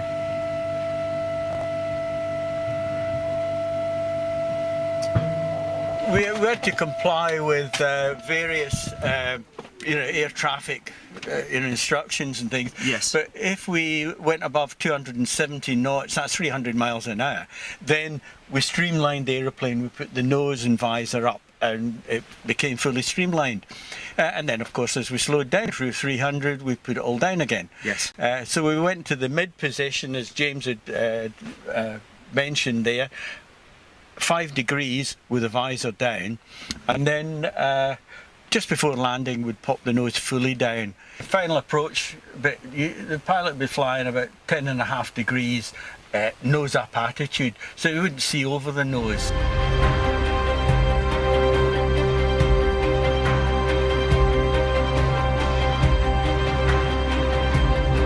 Well, thank you to Ian and John and James, of course, for showing us around Delta Golf. And, of course, great to see that nose still working after all these years. And congratulations to James for making that happen. Now we're going to go on board the Concorde simulator here at Brooklands, meeting up with Ian again. So let's go fly. So all the checks were completed, and we wait, get the air traffic clearance, and there we'd go. So that's the throttle's been pushed fully forward, the engines would power up, the reheats would light up, and the aircraft would accelerate. We'd about 100 knots, we should have a check of all the engines. There was a little green light for each engine, would tell us we'd full power. We'd get to the decision speed V1. If we had a failure before that, we would stop. If failure was after, we'd take failure into the air and sort it out then. We get to the point, rotate, pilot, pull the control column back, and on our instruments we'd pitch up to a preset position, and the airplane would rotate and climb away. In the Atlantic, between the positions, the waypoints in the Atlantic, at a subsonic aeroplane it's about an hour between these points. On Concorde it's 20 minutes. So during that time there's various checks to be done. So you are actually working virtually the whole time during these flights. Okay. It's not one of these aeroplanes, you get airborne, put the autopilot and then read the paper. Yes. It's an aeroplane you had to monitor the whole time. Yes, yes, right. During the cruise, we mentioned the flight engineer moving fuel.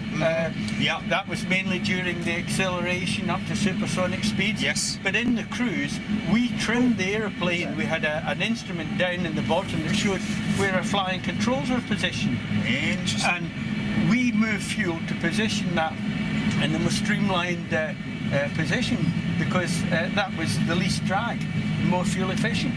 So we pumped fuel fore and aft and left and right to keep the controls in the streamline. The Concorde was a very controllable aeroplane. The performance, that, for example, taking off from New York with a very special noise abatement procedure, and we could achieve that because the aeroplane was so controllable. And on automatic landing, because the engines are controlled electronically, and because the flying controls are electronic, fly-by-wire, it was very smooth, and with little wings, so you crosswinds didn't have a huge problem. We always took off full power.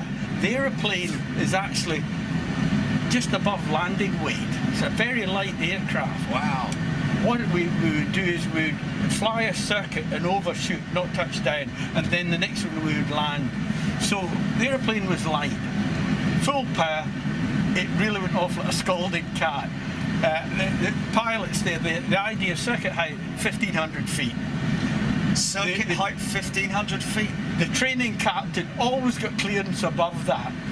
I won't tell you what the record is how high we've got in the past, but we often exceeded that in the first takeoff. Wow. Because it was a case of you got off the ground, you got to 250 knots, and you got the reheats off, throttle back. Yeah. You had to nail it. Yes. So things happen much quicker. So to get the pilot, although you'd been in the simulator and you'd done all this couldn't replicate with the real airplane. Yeah.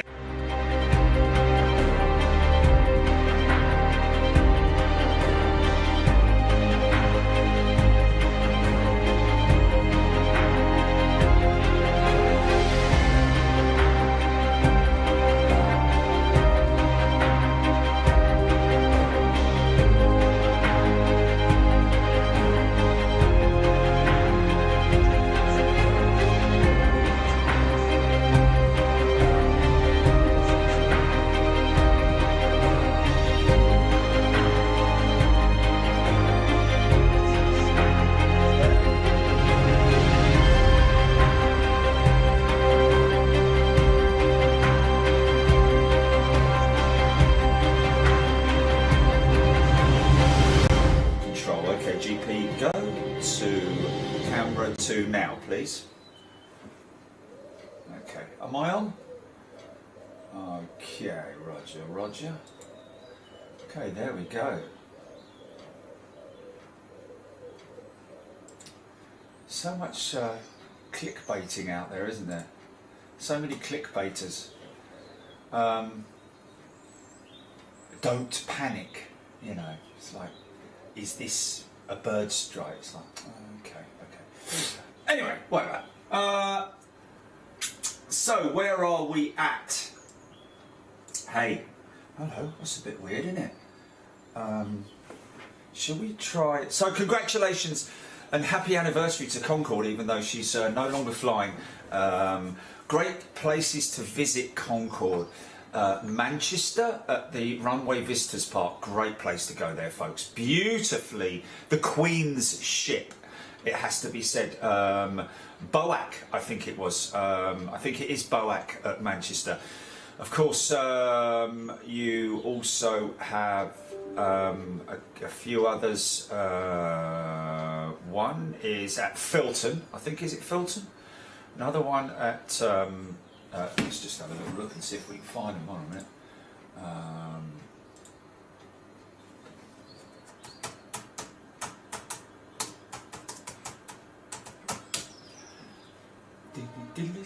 Brooklands Museum comes up first, and of course there is Brooklands. Visit Concorde at the another one for Brooklands. Wow. London Bus Museum. Wow, it's all about Brooklands there, isn't it? Okay. And of course at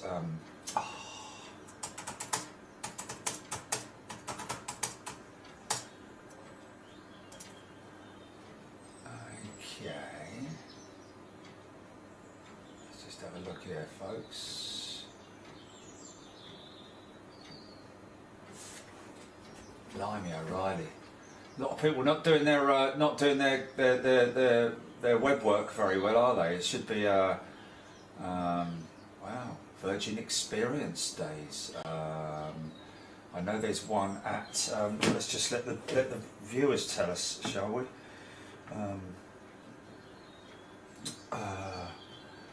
We went up there, didn't we? At the Concorde Museum locations. Okay, one in New York.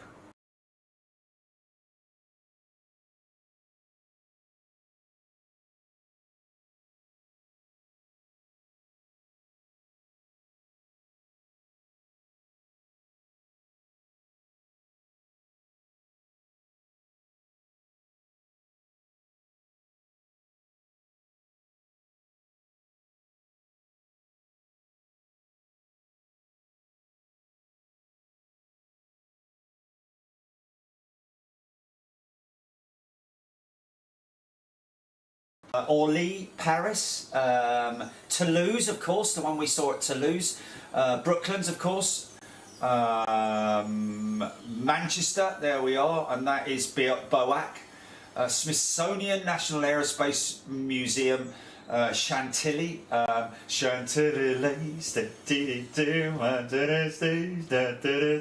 sorry, Museum of Flight, East Lothian in Scotland, Sinsheim Auto and Technic Museum in Germany, Heathrow Airport, London. Well, more like shoved behind the bike sheds at Heathrow. One day, do you know what's going to happen? One day, someone's going to join Heathrow who's also got a heart.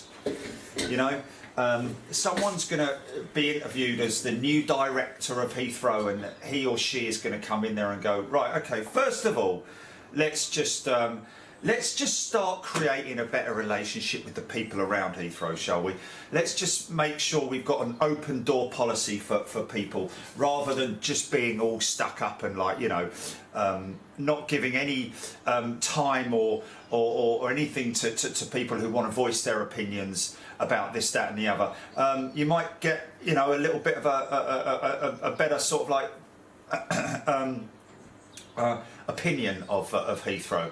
I'm sure there are some fantastic, wonderful people in Heathrow, and I'm sure that there are some wonderful people in Heathrow who are gagging to make changes, but they can't, because their voices will not be heard, because obviously the management are understandably especially in the current climate, just concentrating on the bottom line. That's what they want to see. They want to see a bottom line. Shareholders, obviously, you know, shareholders.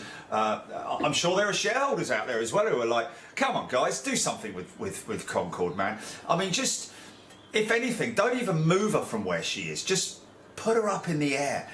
Just raise her up and light her up so that, you know, she's visible to everyone, because at the moment she's stuck down there behind all the, you know, all the ancillary vehicles, you know, steps and generators and buses and all these bits and bobs that they just show. Oh yeah, where do you want this one, John? Oh, just sling it over there by Concorde, Harry. Yeah, right you are. You know, there we go, leave it there. Everyone wants to see her. Let's be proud of this iconic jet, which UK, Britain was involved in the design and manufacture of. You know, I mean, come on, look at the heritage of this thing. I've said it till I'm blue in the face. Honestly, no one's going to listen. All I'm saying is that one of these days, some upper management individual will sort of like, who is passionate about aviation, about Heathrow's heritage. There is a Heathrow Heritage Centre as well. Again, not a lot of people know that, because it's just tucked there in an old building, an original old building, beautiful little thing that you can go and see. There's not a lot to it, have to be said. More about Heathrow through the ages, more photographic stuff, you know, a couple of uniforms, BOAC, BEA, stuff like that. A great place to visit if you can. No parking, hardly any parking around there. You get moved on, blah blah blah. But Concorde, yeah, she deserves far more than she's getting at the moment, and we've said it so many times. And to be honest with you, there's a little power hut. There's a little hut next to it, and I'm sure there's power running under there somewhere. They could dig a trench, just link into the power lines, put a couple of uplights on her, put her on 3 concrete plinths. How much would it cost to build 3 concrete plinths? Not a lot of money. And while you're concreting it in, build some wiring into it so you can put a couple of lovely spotlights underneath her. You know, one blue at the front, red at the back on one side, and white on the other. Red, white, and blue. You know, just a little bit of imagination, a bit of love. Give a bit of love to our Concorde, because at the moment she is literally all. She's just looked after by a handful of volunteers who come in there every now and then and are given permission to wash it. Or wash her, should I say? And whenever we film her from the Hilton Garden in there, you can see her, and she just looks so, you know, so lonely out there, really. You know, whereas all her sisters and brothers are sitting in nice, you know, nice places, being looked after. Okay, the Brooklands one's outside, but still looked after and loved. You know, and the volunteers, they're ex-BOAC volunteers, just lovingly, you know, showing people around all the time. You know, the one at the RVP in Manchester, again, the same thing. You know, where's the other one? There's another one. There's just loads of them, man. There's just loads of them, and so many of them are very well looked after and beautifully maintained, as much as they can do. But poor old BOAB, Alpha Bravo, she's just stuck there. Like it or lump it, son, that's all you're going to get. Minimum amount of... I mean, you know, I'll be honest with you. I know we were talking about that jumbo a few weeks ago, and that's sort of like, you know, not really gathering any speed at the moment. That's sort of like, you know, has sort of like, you know, dropped down in terms of the importance for the chap who was looking to bring one back from the scrap heap, or should I say, save it from the scrap heap. Just from a financial level, it's just far too much to ask of anybody. To be honest with you, even if I know there were a lot of you guys and girls out there who were keen to be a guardian for another 747, but unfortunately, you know, the figures that were involved, we're talking about £20,000 a month minimum to maintain something as big as that. You know, on board an aircraft, if you don't put dehumidifiers, keep the temperature in the cabin at a decent temperature, she's going to get wet. She's going to get mildew, Mr. Meldrew. Hey, don't believe it. You're going to get mildew, condensation in there. It's going to run down the windows onto the carpet.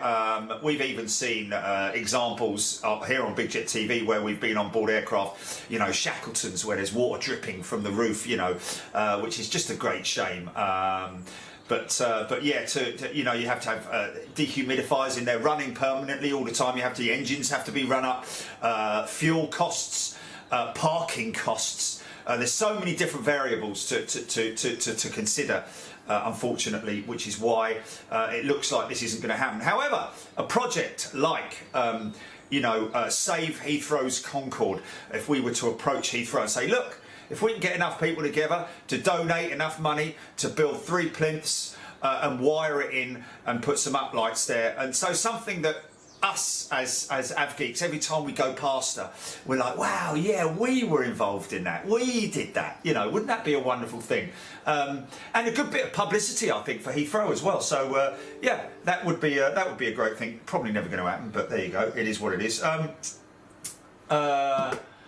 The talk of like rats infested in there or all that sort of stuff, who knows? I mean, why would yeah, I don't know. I mean, you'd have to, rats would have to come from a long way away to get in there, and I'd imagine that all the entrances have been completely closed off. You know, there is not really any access to getting into Concorde unless you've got a rat that's a very skilled rat and can scale the undercarriage. I don't think so somehow. The engines have been removed, so she's very light. I think all the interior has been removed as well, and she's just been sealed inside there. But she does look very sad and lonely out there on her own. We're up there on the Hilton Gardening. Join us on the Hilton Gardening quite soon, folks, and I'll show you exactly what I'm talking about. And she has weepy windows, which is what you call them when they haven't been washed for a long time, when they haven't been cleaned. You get the staining that runs down the windows. You get that on modern jets that are still in operation. Of course, we get that a lot, you know. But on Concorde, she's sitting there on her own, unloved, I have to say. Probably unloved, apart from a few people. So let's get someone from management at Heathrow to at least acknowledge that it would be nice to do something like that. Never going to happen. Never going to happen. But good luck to that. Commando rats, Janine Kelly saying. When you say contact LHR, do you mean CAA? No, it wouldn't be anything to do. It would be Heathrow Airport Limited, HAL, Terry G.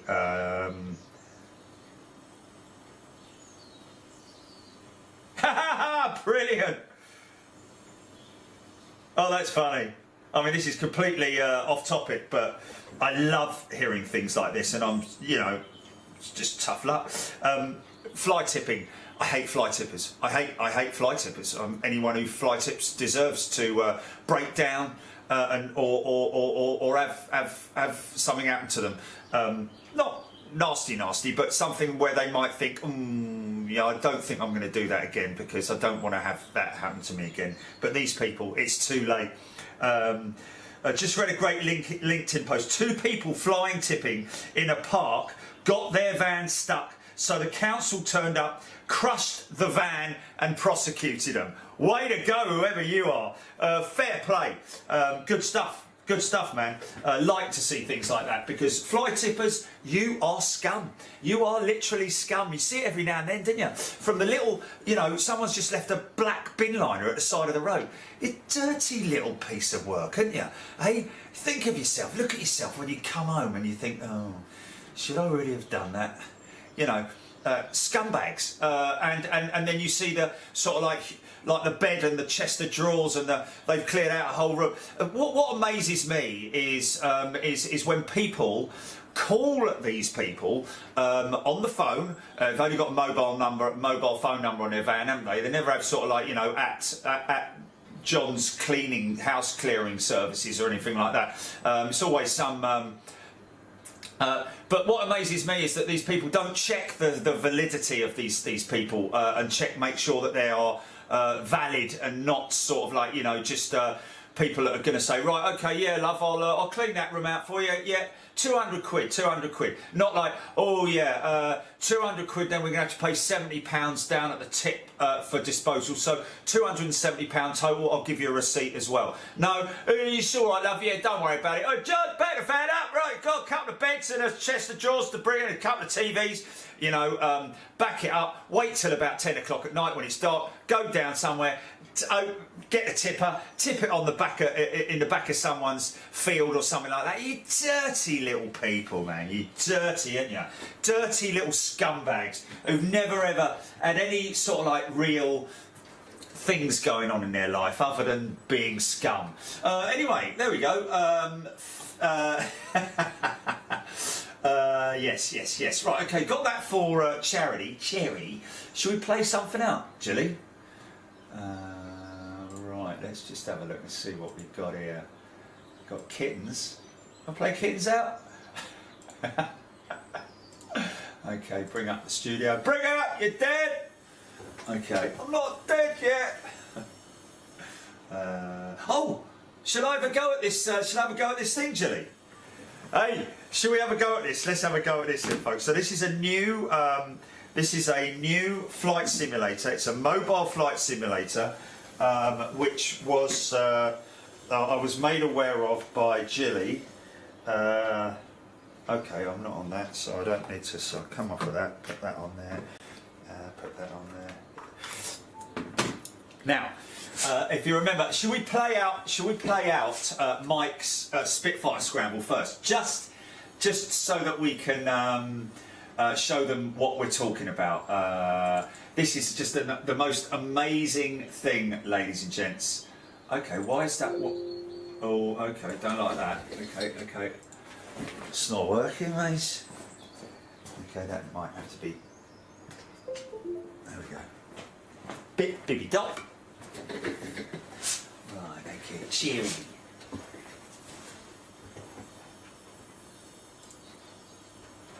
Okay. Oh no, come on man, come on. Okay, here it comes now, Righty ho.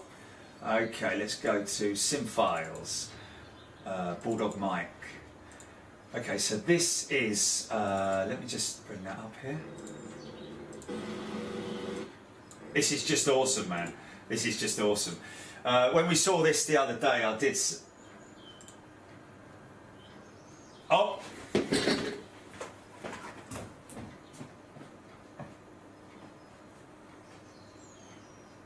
I'm ready. Oh, yeah, the half yellow, half white. Yeah, okay. Okay, go for it. I'm ready.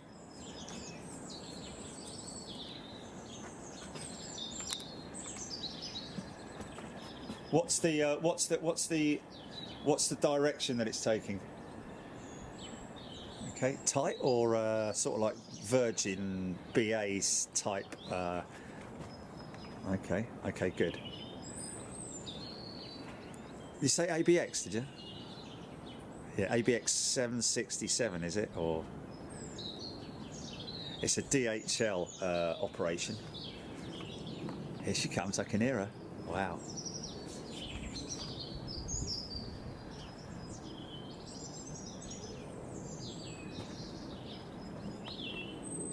Come on, girl. Oh man, she's miles away, mate. She's miles away. Oh, I'm not going to get it. It's all going to be out of focus and all that. She's right up there. Yeah, no, she's right up there, man. Yeah. Yeah, man, yeah. And I've got that focus issue again. Yeah, no. Okay, cut. Camera zoom. That was a massive fly them out.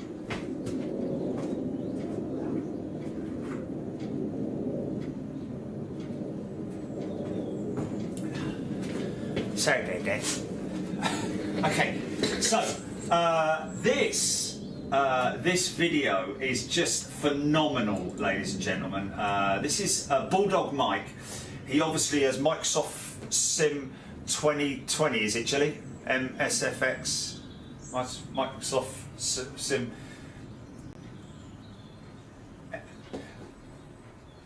Well, he's just got the top rated one anyway, whatever it is. Flight Sim 2020, right, okay, let's just see if I can make sure I can bring this up. No, I don't want that. Oh. Oh.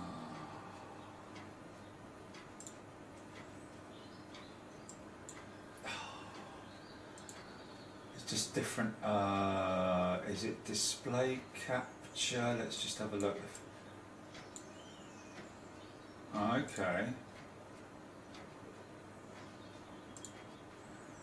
Right, okay. Browse, go to Big Jets, go down to Sim Files, go down to Bulldog Mike, Spitfire Scramble, press OK. Oh, here we go, here we go, here we go. Right, okay. Oh, yeah, but hold on a minute. What about audio? What about audio? Well, we're going to have that bleeding problem again, aren't we, with the audio, mate? What? Oh, yeah, but I can't, man. Yeah, but just stand by, man. Just let me try something here, because it worked. Let me just double check, because...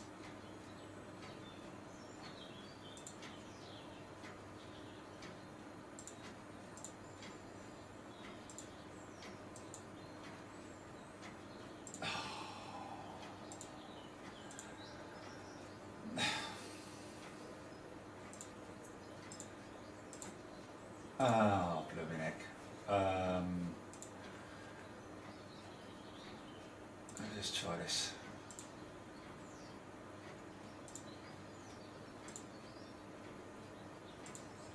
No, not doing that either. Oh, this is so annoying. Sorry folks, just stand by. What's that coming out? Oh, right up the top of me. Oh, that's more like it. Go for it. No, it's not, mate. No, it's forget it. Forget it. Forget it. Forget it. It's too late. It's too late. It's too late. I need to know, like. Right. Okay. Well, that was right over the top of me. That one, not. Okay. Just let me.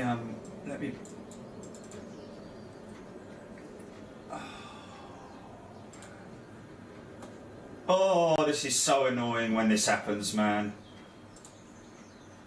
I want to minimise that.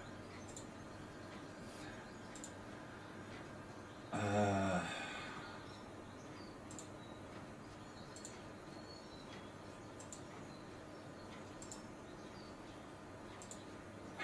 like it, does it?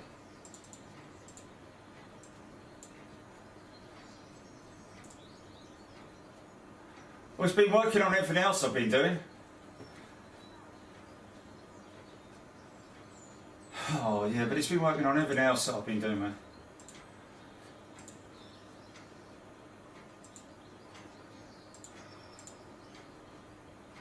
Okay, well.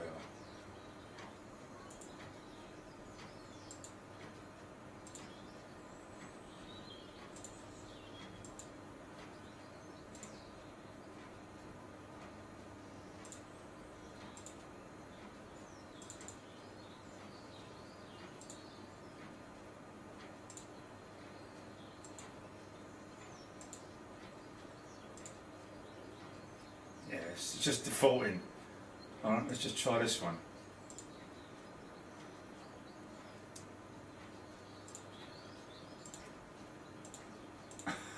It's not working. No, it's not working, man. No, it's not working. It's not working at all, man. Yeah, but they can hear it. Yeah, I can't hear it, can I, man? And if I watched it on here, it would be... I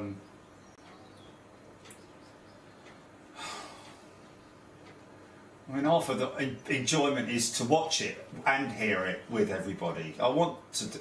Oh, hold on a minute. Let me just check my media, my audio my mic captures are...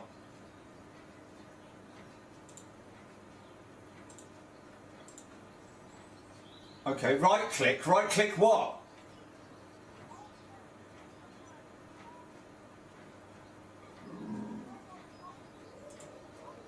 Oh no, I know where it is, It's the cog. It's the cog. Okay. Yeah, properties, go to properties, advanced audio properties, and then monitor. Yeah, but for which one?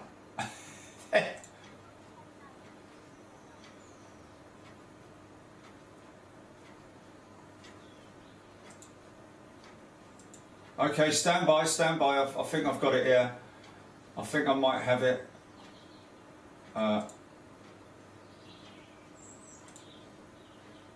Here we go. Okay, stand by.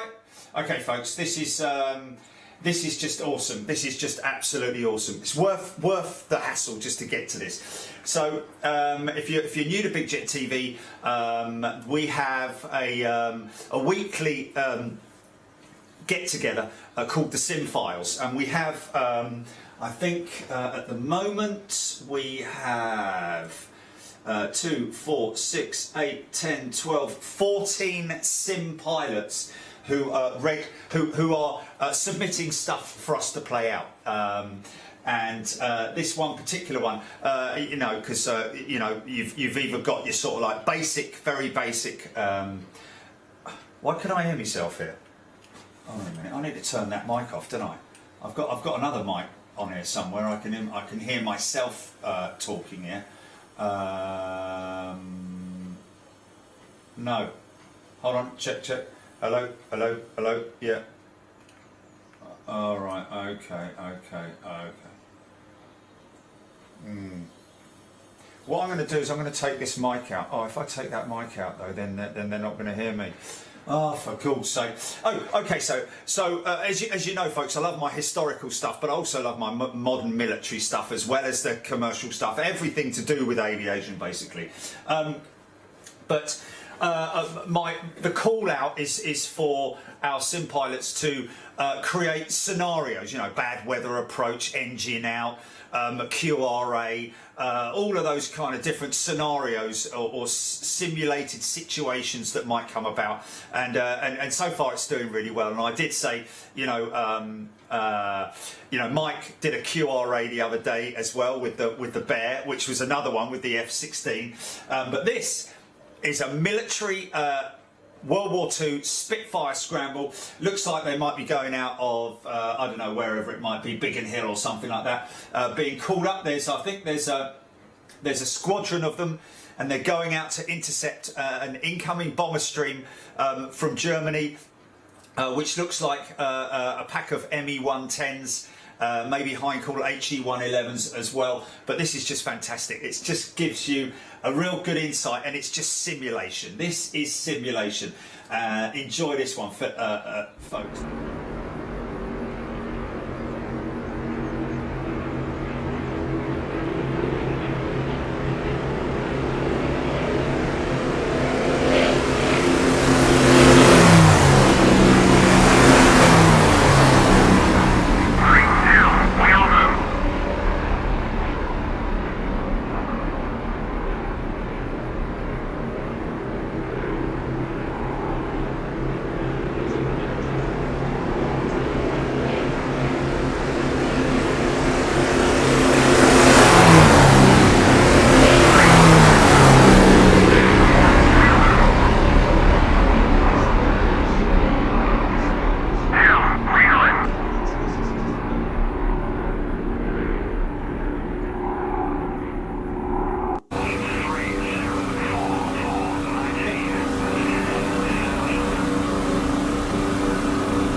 I'm ready to roll, GP.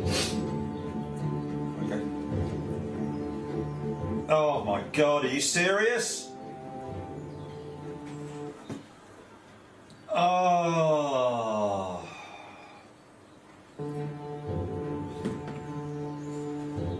Okay, let me go on to here and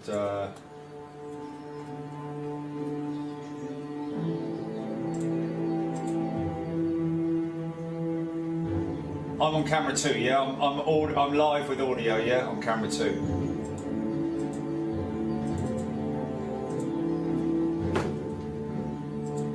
Why won't it just play, man? Why won't it just play? Okay, sorry. No, man, I'm not talking about that. I'm trying to read the bleeding, trying to watch the show on.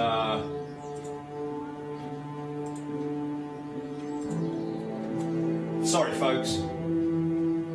So all the people on YouTube were just not hearing me then, were they?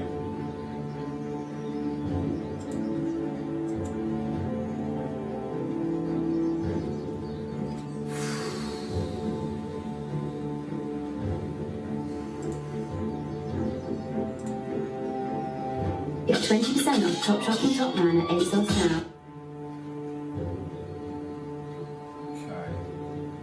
Okay, there's my comments there.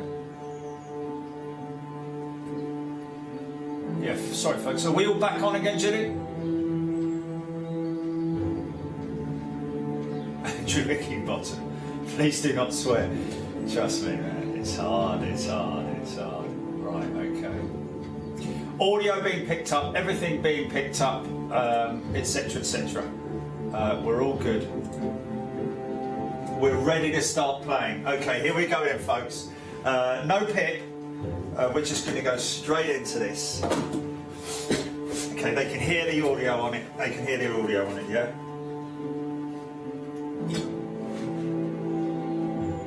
The year is 1942. More and more countries are becoming gears in the marching war machine. RAF High Command has established a new top-secret squadron for the most dangerous and special tasks.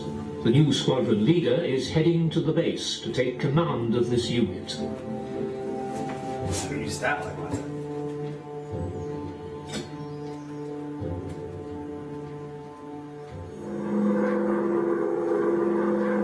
Pilot, do you copy? I copy. Go ahead. We have a situation here. Several enemy fighters have been spotted south of your position.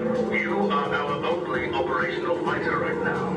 You have to eliminate them before they can cause any serious damage. Roger that, Commander. I'm on it.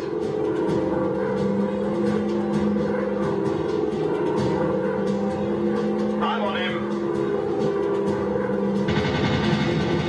Whoa! Head on, man!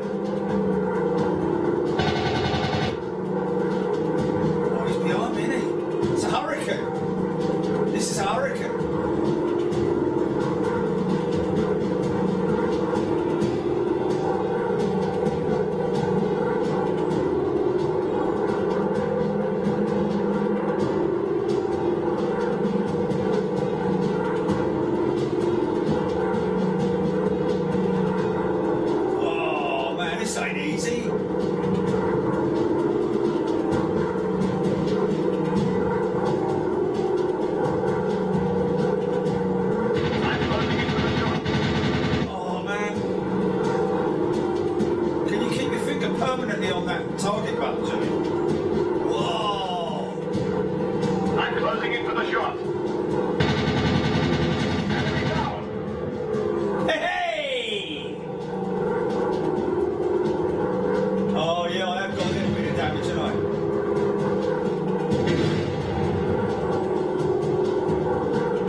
problem is, man.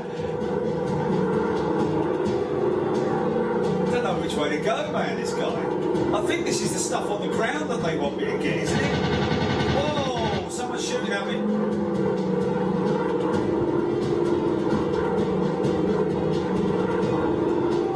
Enemy locked on. Target down. God, the little sod. Heavy 199. Coming enemy fighters, get ready.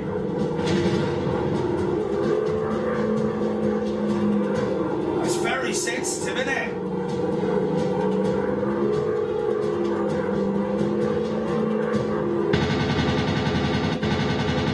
It's too sensitive, man.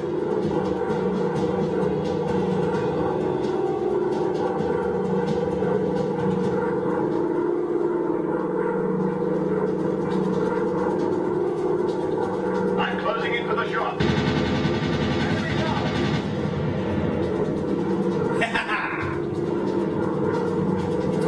See the ailerons, man.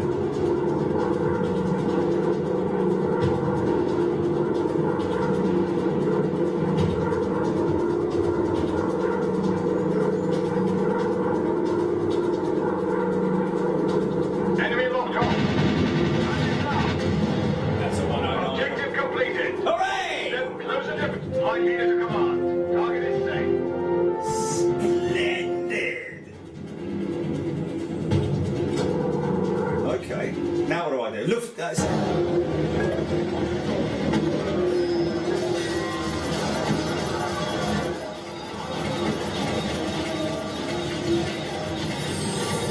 Top left corner. That's pretty gnarly, that does. You wouldn't want that lot running towards you, would you? Hey! Have some of that! Boink! Can I skip it?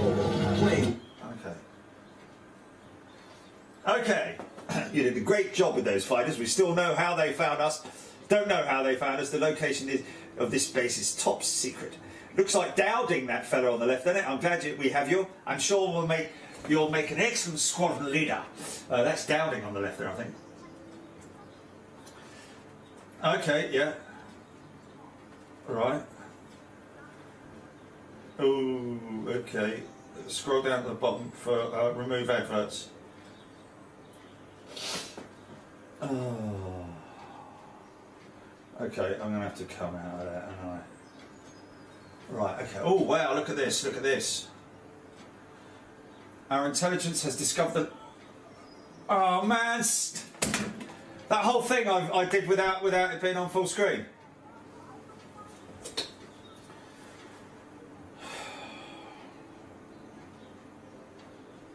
Okay, now do I have a full screen now?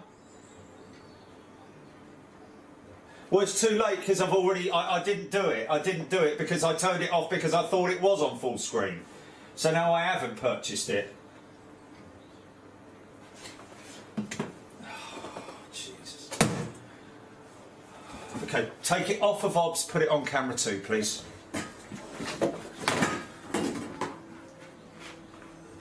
Okay, so it's never been on OBS, no? It was on camera 2 all that time. Oh, well, it's obvious that one.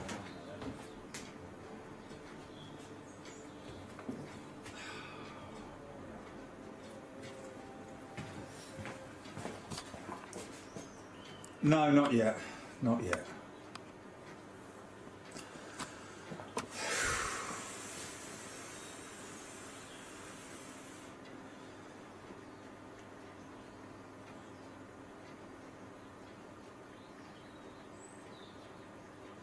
I can't believe they just watched me play that without. It wasn't. It was the whole game, wasn't it? It was the whole mission.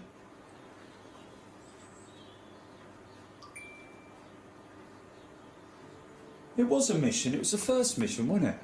Okay. Okay. Oh, for Christ's sake!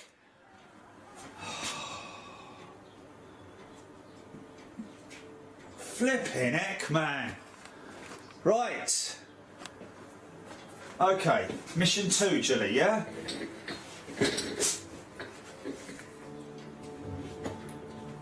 Oh man, oh man, oh man, oh man. Roll on something. Kind of. Ops. Okay, our intelligence has discovered the location of enemy field. Oh, enemy field up. We like a bit of that. They are vital for their presence in the area. One simple strike will give us a tactical advantage for weeks proceeding the mission. Flight, leader, and good luck. So, location, Hawkinge. Wow. Oh.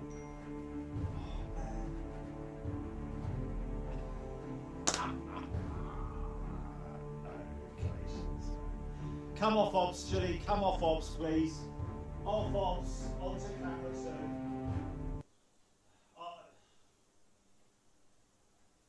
Oh dearie me, really me.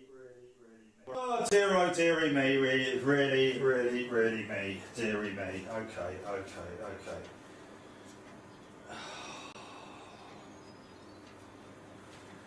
Oh, Jiminy Cricket. Okay, go. Oh, wait a second. Just, you know, you can go. Right, so is the fuel tanks located in Hawkinge?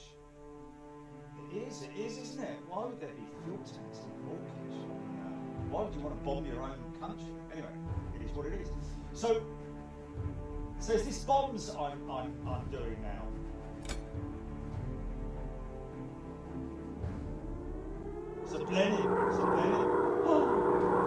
I hope that you feel the controls of the bomber are as good as on the fighter. Now gently guide the plane over a target and order the crew to drop the bombs. And of course, enjoy the view.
Target acquired.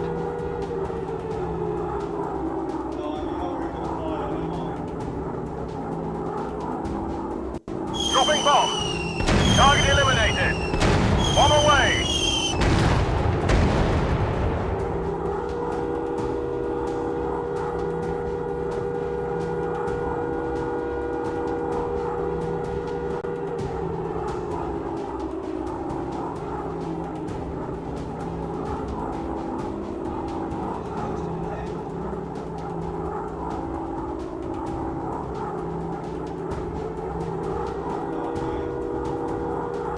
Bomb away!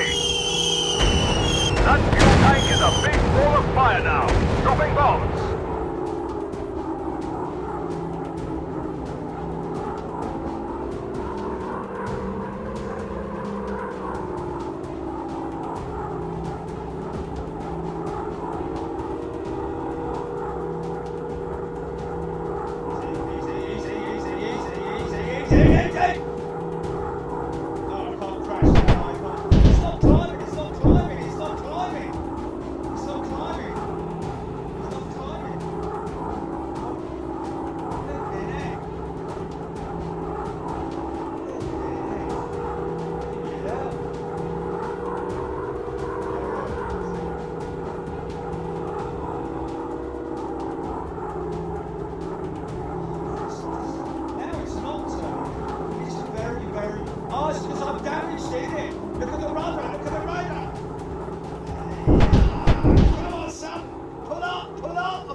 Line it up though, Chili. It's not. Dropping bomb.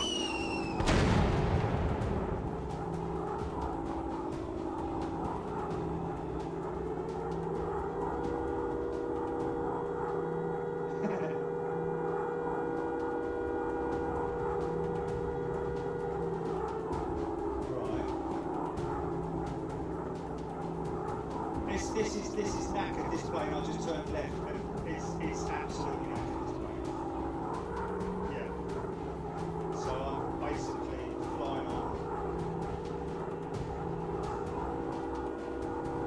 Really? Haha! I want to do that now. Can I not do that now?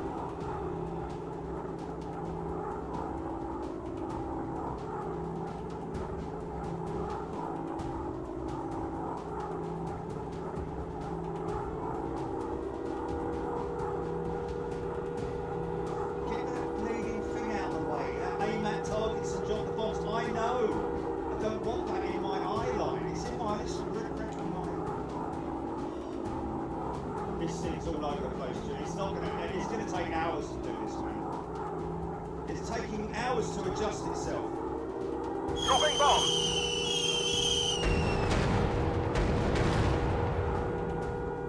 If I just circle above the area, maybe that's...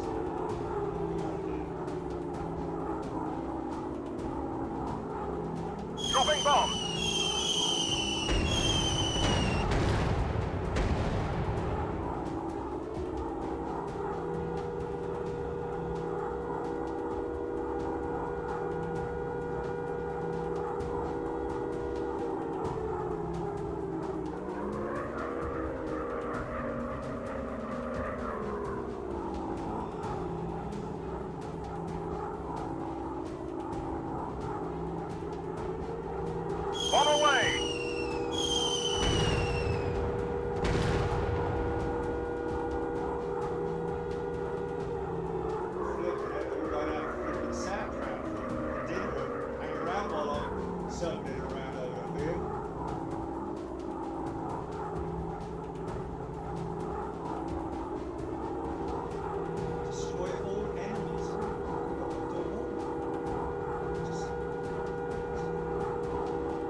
to do with actually. I'm trying to. When I turn left, about 30 minutes later, it turns left. Is what I'm saying. It does. It does.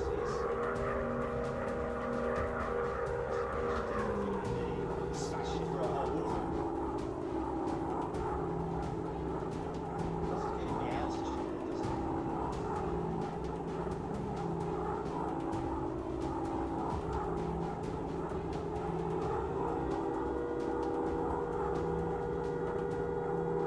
Look, I'm turning left here, man. I'm turning left here. It's just not, it's absolutely not, it's not reacting. I mean,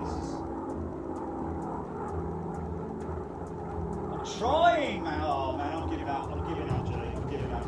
It's going to take forever, mate. It's going to take forever. On the way! Can't steer the bloody thing, mate.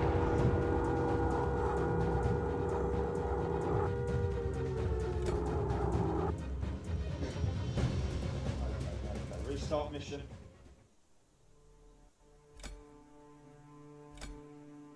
I'm running out of solar phones. Let's go. Oh, this is Ramsgate. Here we go. Now watch. I hope that you feel the controls of the bomber are as good as on the fighter. Now gently guide the plane over a target and order the crew to drop the bombs. And of course, enjoy the view.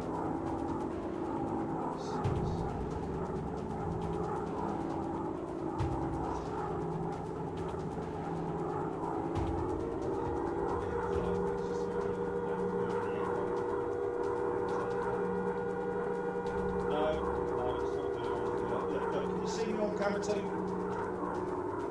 See?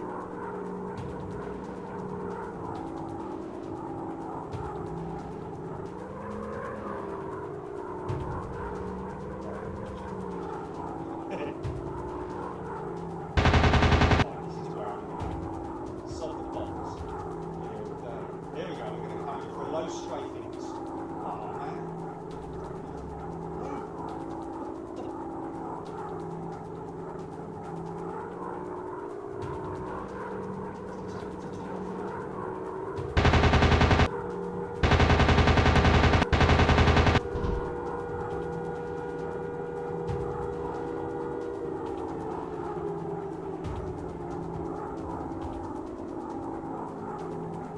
On the way!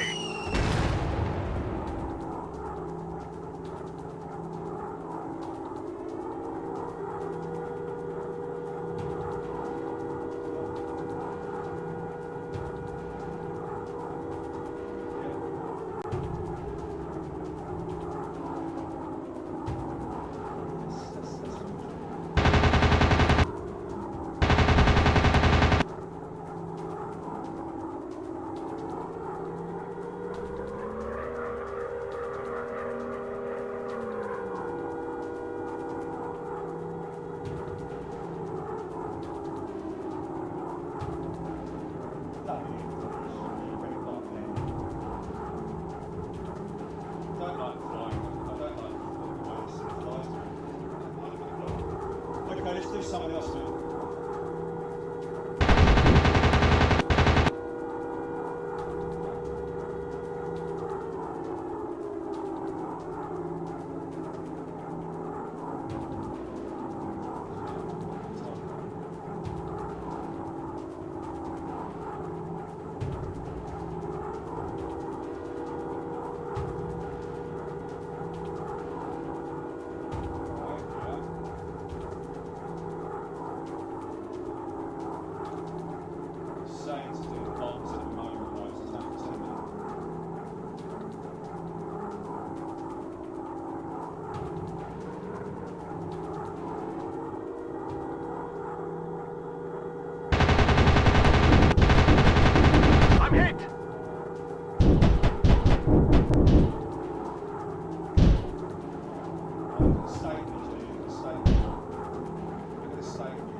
Okay, GP, go to camera 2, please.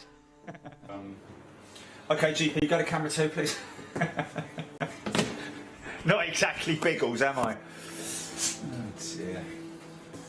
You're an absolute disgrace! He's saying. Right, okay, let's come out of that. Oh, la.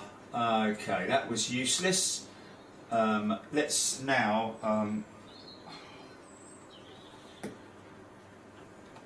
go to infinite flight.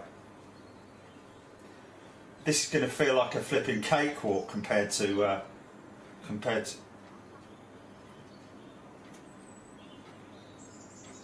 That's what I'm saying.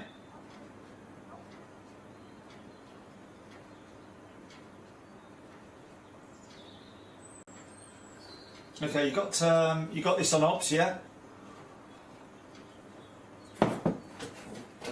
Just need a sec.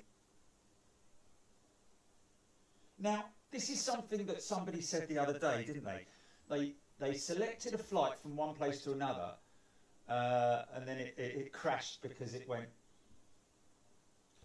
Okay, let's put part brakes on here.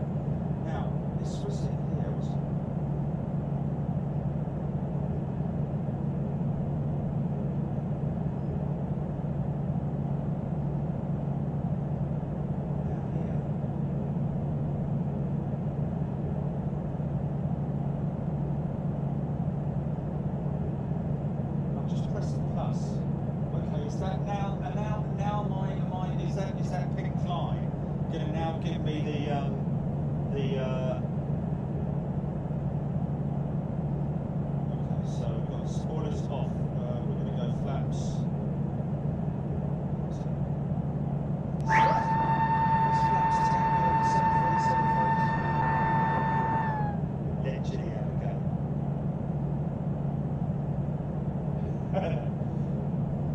It's a shame, can't we do that, Jenny?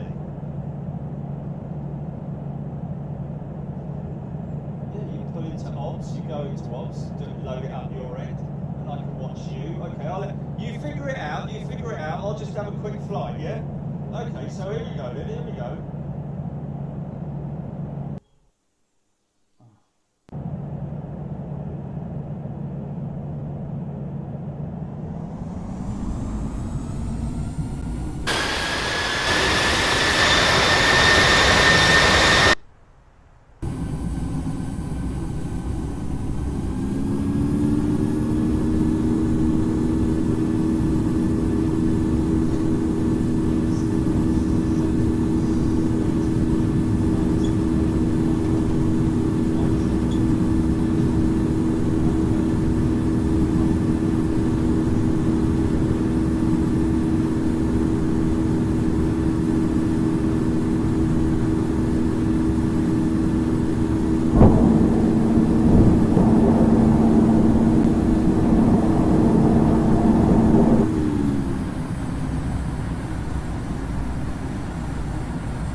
1,000.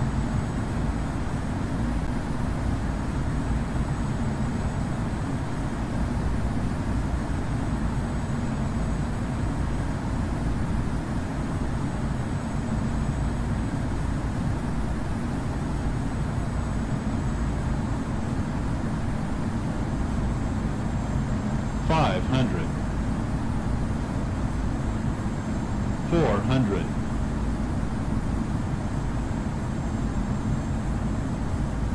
300. 200. 150, 40, 30, 20, 10.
Okay.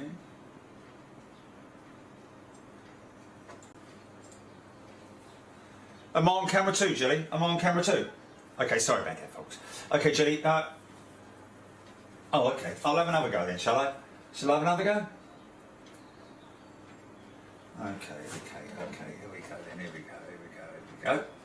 La. Let's have another go. End flight. You sure we want to end this flight? Yes, I do. We'll try again.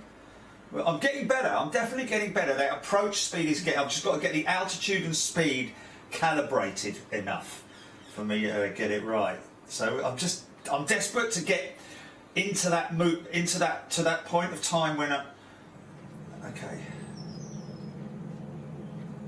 Is flaps 10 correct, folks?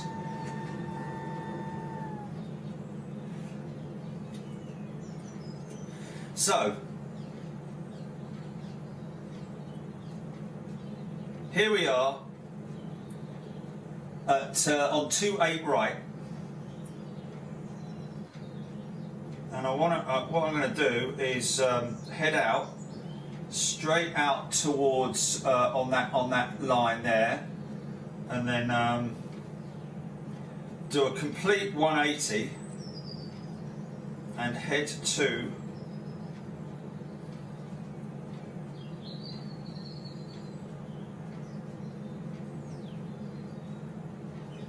this runway here, which is 10 left at KOAK. Now, how can I lock into that?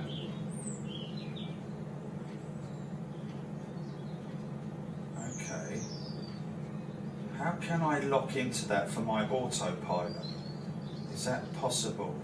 I don't think it is. I don't know. Someone's going to... What's this here? Oh, that takes me back to where I was. That's good to know.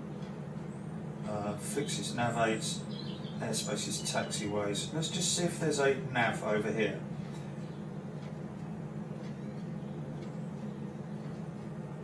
Map range, 10 nautical miles. Right, okay. It's only...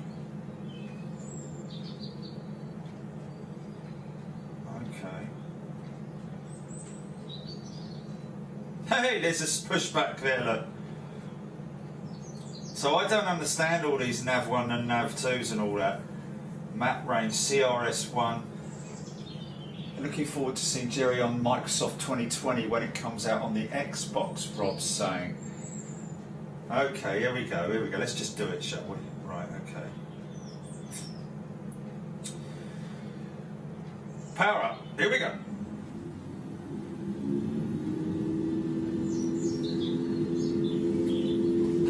Right, sit up straight, son. You don't slouch in a plane.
Okay, it's 3,440 feet.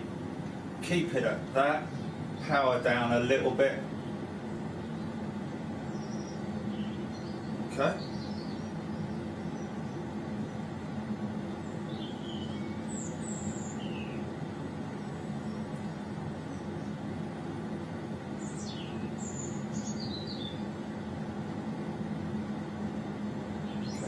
constantly losing altitude?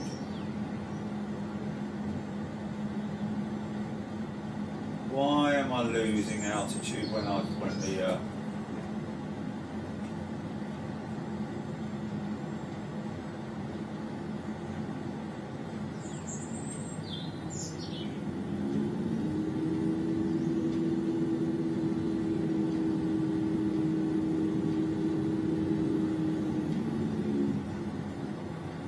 Whoa, easy, son, easy.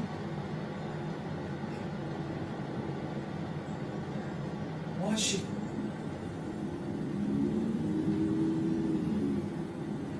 Turn the bleeding autopilot off for a second. Hold on a minute. Let's get our bearings here, shall we? Level out.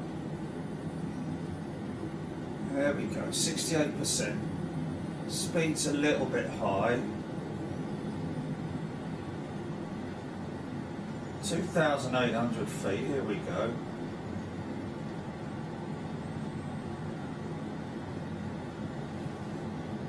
So now what I can do while that's all happening there, I can find out where I am. Okay, here we are here.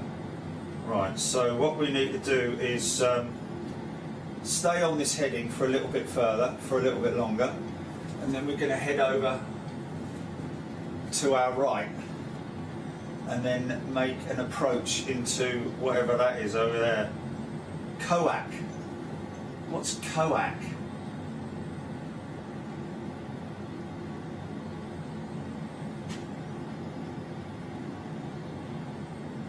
Richard Hodge, with this, once you are up, you can set the AP to manage speed, heading and height. So simple until you get reasonably close to the final approach. Okay, set heading. How can you do that? I'll try to.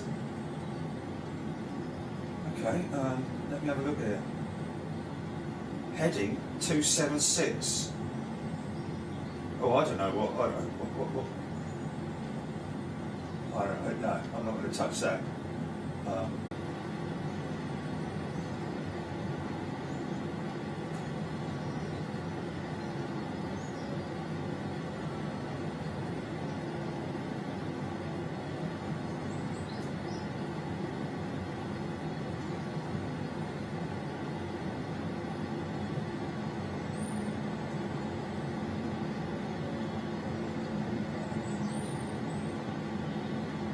Yeah.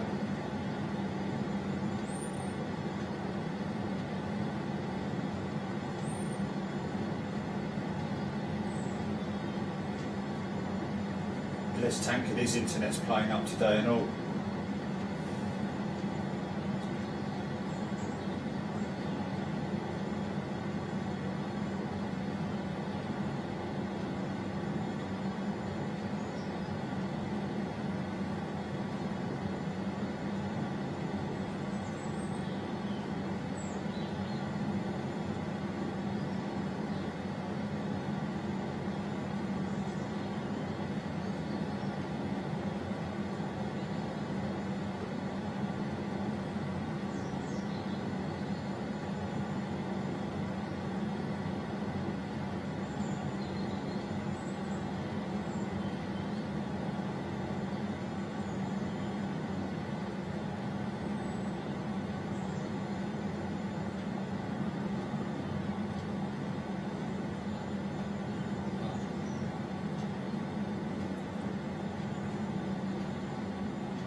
Good job this isn't the night time, isn't it?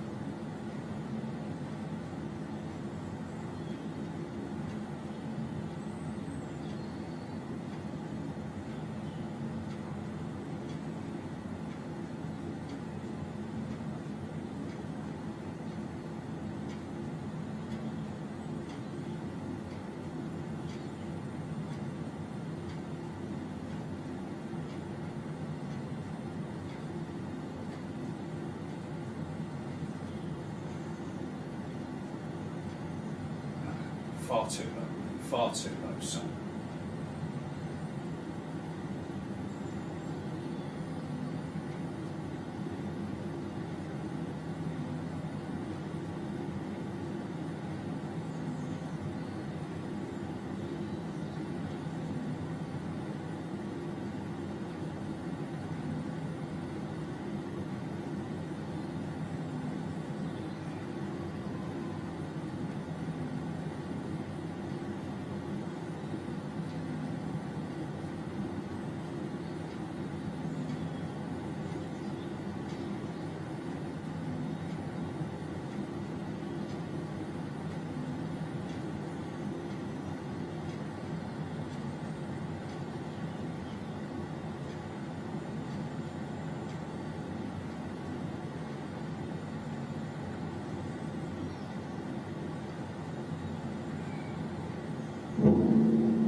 Where's me high?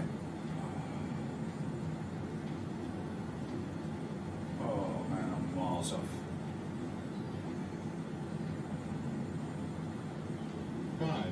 Oh no, this ain't gonna be right. This ain't right, man. 300.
very cold coffee here. Got very cold coffee.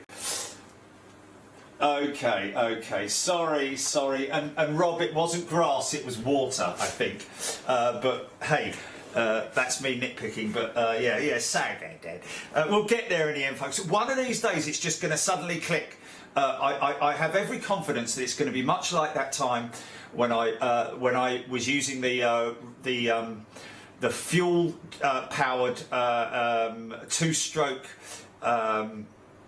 radio control cars in California with the steering like that, it was like that with the trigger for the gas and steering it like that, and it was like this all over the gaff, and then one day, boom, it just clicked, and I was like flying past everyone. So I'm hoping that that's going to happen here. I'm just going to keep more practice, and eventually I'm going to get it right. Okay, Jilly, are you able to play? Now we're going to watch Jilly play on World War II thingy-me-jig. So I can watch it on the screen here. Hold on a minute. Stop screen. I need to stop streaming, don't I? Oh.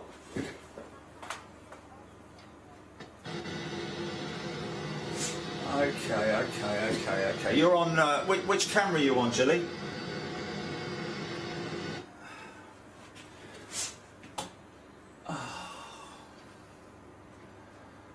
Oh. No, man, it just... I said camera 2 about 2 minutes ago, didn't I? I said camera... Oh, okay. So I'll come off comms, yeah? I'll come off comms. All right, okay. Come off comms.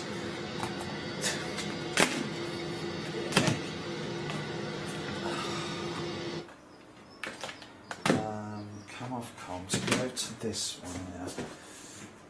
Straight down on me. I nearly had that. I nearly had it. Rab saying you would find it easier with a joystick. Yeah. I blooming well would. Okay. I don't need that on there anymore. Right. Okay. Exit the program. Yes. Right.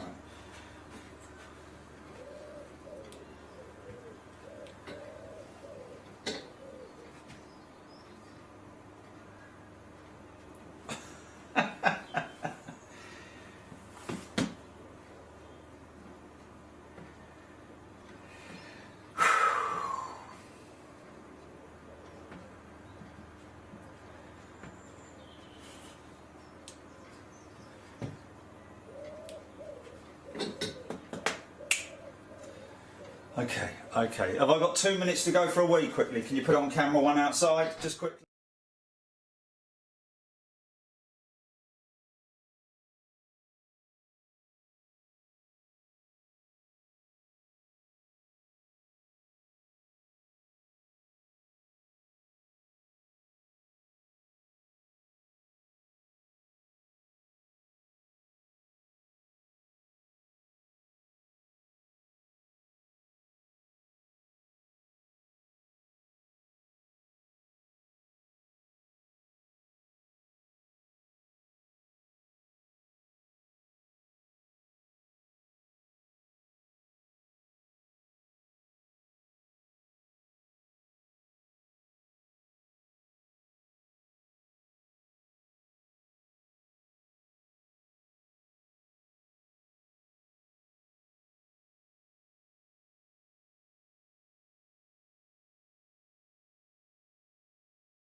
Am I on camera too? Okay. Sorry, folks. That's something that's a little bit peculiar. It's weird how I can hear myself. Yeah, it's a little bit weird how.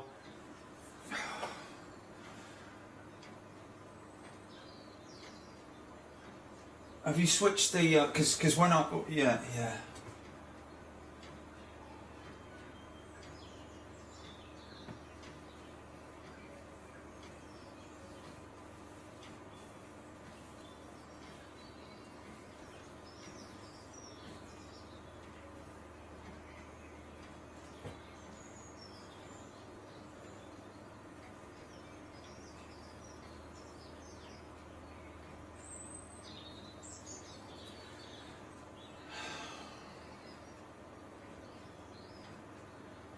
Bloody tech.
Straight down the middle.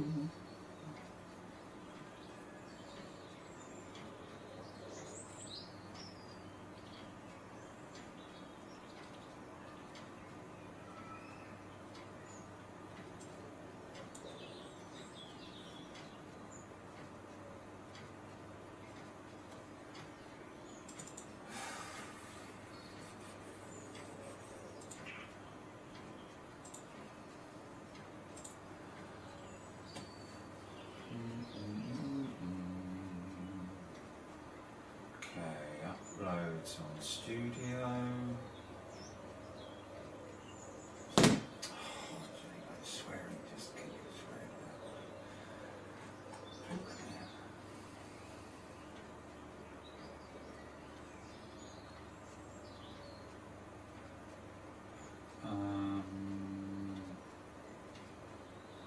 You're not capturing the phone that you're speaking on, are you?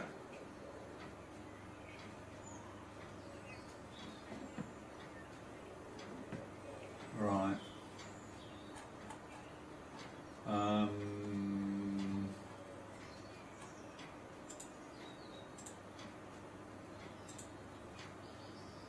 On what? On the phone? Yeah. Are you sure it's not screen mirroring accidentally?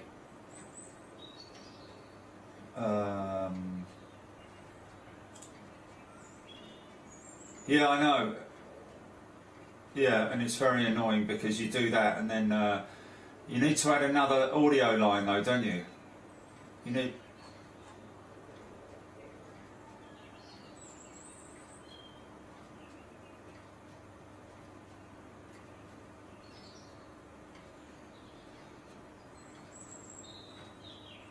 Yeah, well, what's peculiar is that you had it before where you could hear the audio pumping through and going through YouTube with me, and I couldn't hear the audio. And I was like, no, I want to, you know, it's like, oh, man. It's a little bit of a temperamental thing, but it's worth it. It's a great thing. Right, okay. Let's line something up there for... Let's line something up for people to watch while we're trying to figure all of that out. Okay, stand by. That's that. We played that out the other day.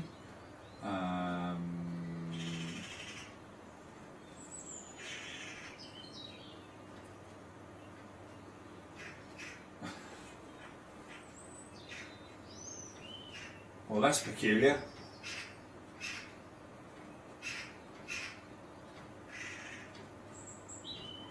Oh, great. Do you want to, do you want to, Julie? What was that? Julie, do you want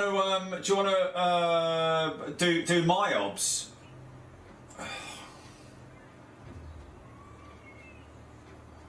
Oh man, this is doing my head in now. This is doing my head in. Yeah, I know, but.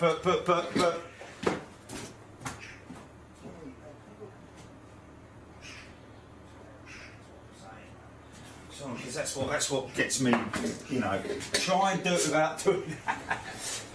Okay. But they can hear me. They can hear me. Yeah, they can hear me. Okay. Yeah.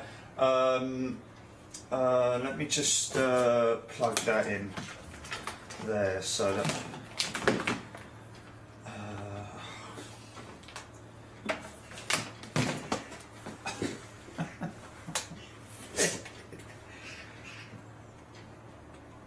Okay, right.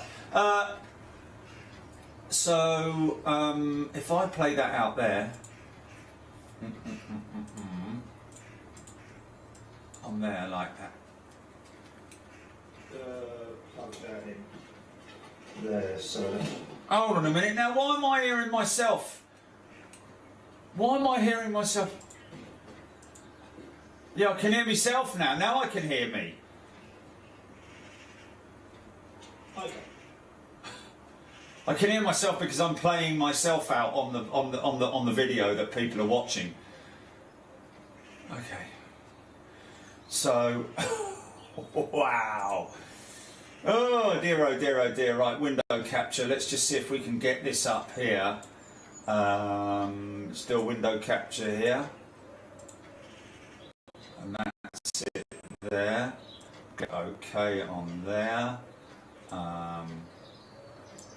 Bring that over there like that.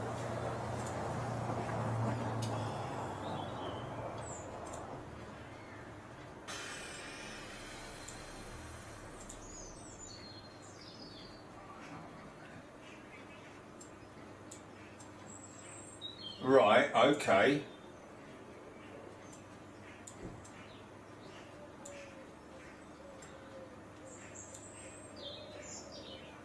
Well, just see if it works now. Just should we see if it works? Right. Right.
I told you it was your phone.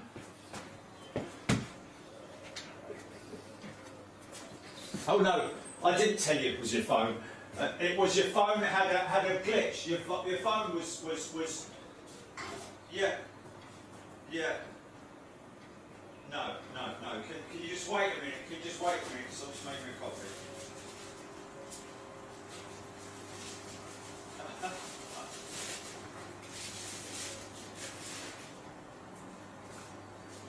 Well,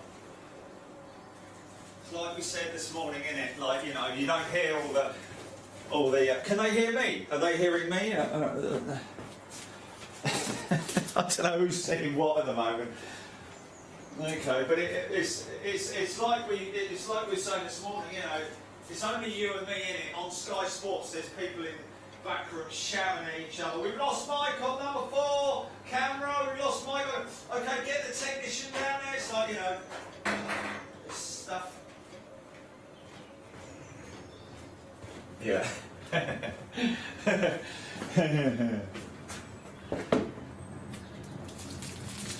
Yeah, but if you double click it in there, you'll get the red. Oh, why have I got me up against attention? What's that all about? I need to take that mic out, don't I? I need to take that mic out.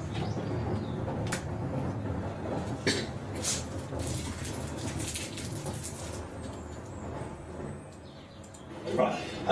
Okay, so now I'm going to be able to hear you. Yes, I'll most definitely start. Hold on a minute. Yeah, but if you double click it in there, you'll get the red. Okay. Why have I got? Attention. Sounds like the bloke at the fair. Yeah.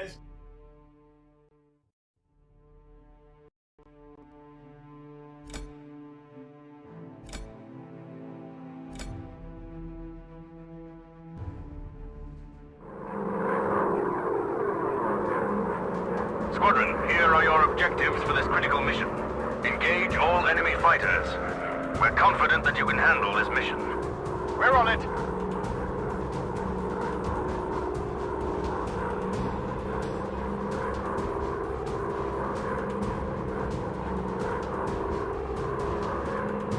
Awaiting orders.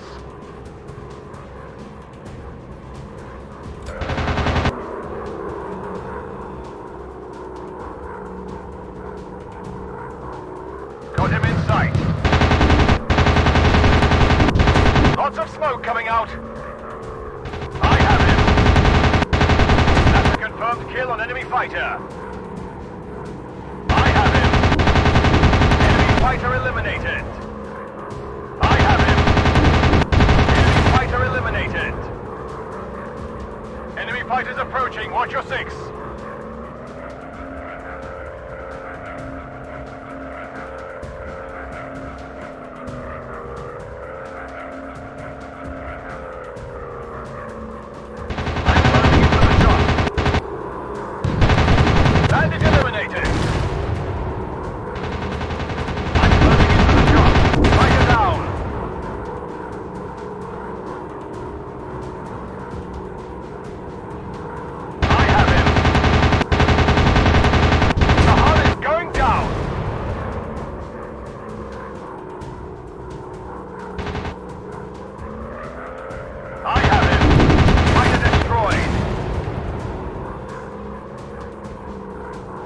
Incoming bandits, hostile fighters!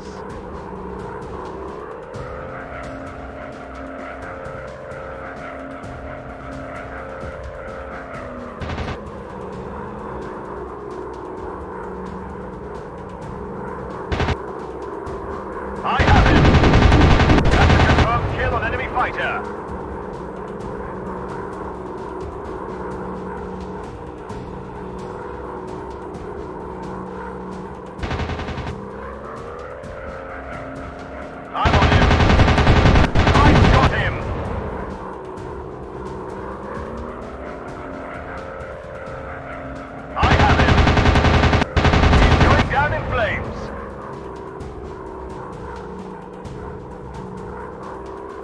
Ready for your orders, squadron leader.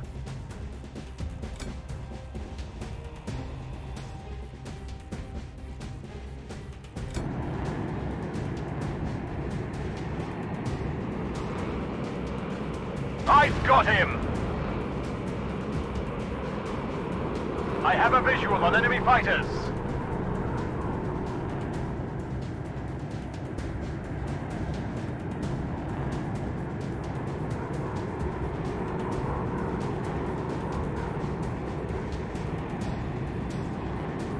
Enemy locked on. Bandit down.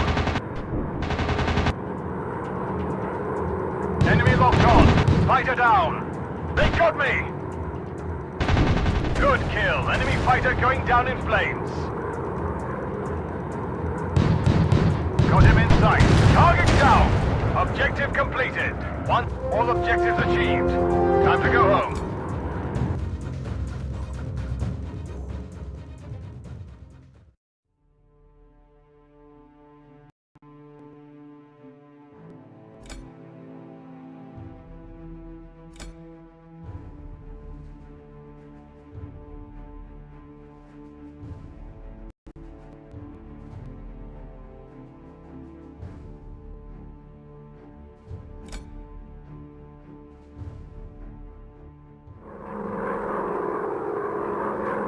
Flight leader, prepare to receive your orders. Defend our cutters. Destroy enemy boats. Engage all enemy fighters. You have to focus your fire on enemy bombers. Happy hunting. Destroy those targets. Understood. Out.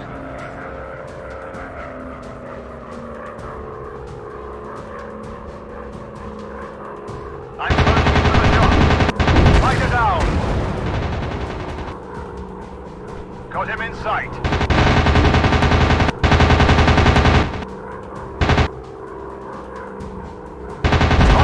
Coming out. Awaiting orders.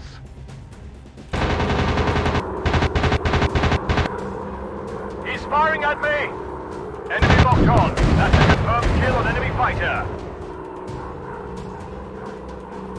I'm closing into the shot. Lots of smoke coming out.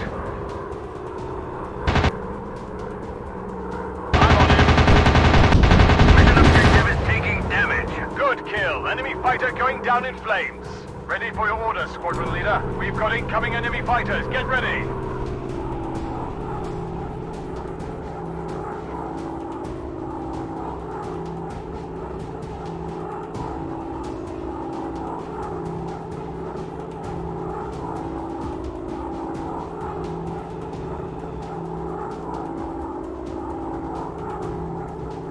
Bomb away. Target eliminated. Objective completed. One step closer to victory. Ready for your orders, squadron leader. I've got one on my tail.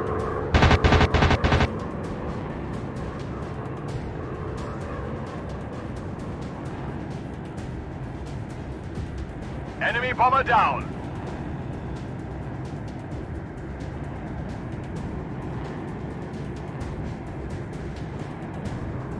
I'm on him. I'm hit! Target down! I'm on him. Fighter destroyed.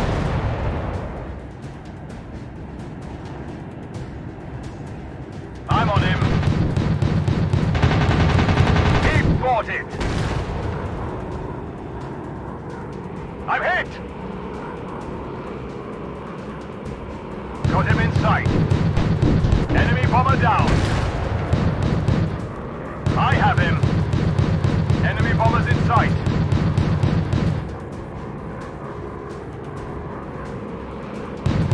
Bandit eliminated.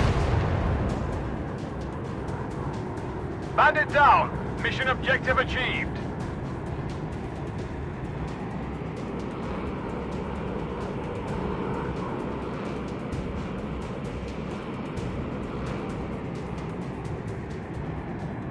I'm on him. Lots of smoke coming out.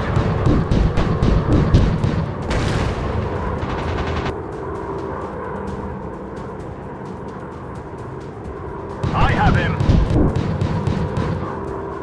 I'm hit. Bandit eliminated.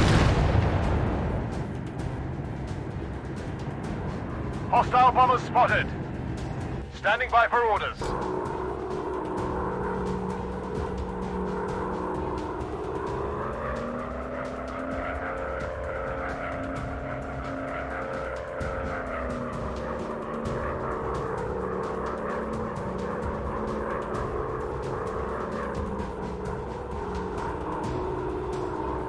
Got him in sight. Enemy bomber down. Got him in sight.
This is High Command. We've got some important targets for you today. Destroy the enemy ammo convoy.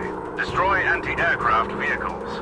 Destroy enemy flak. Happy hunting. Destroy those targets. Acknowledged. Waiting for orders, sir.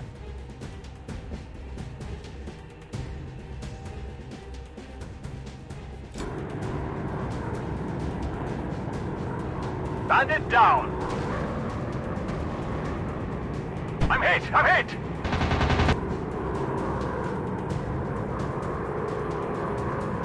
Lots of smoke coming out. Target acquired. Yes! Target down!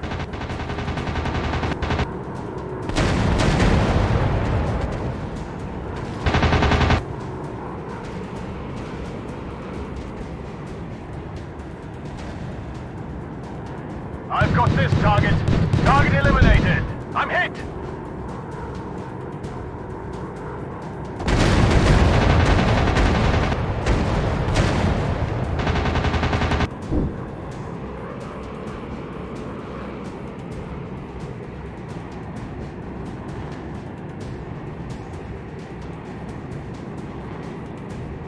Target in my sights. Target eliminated.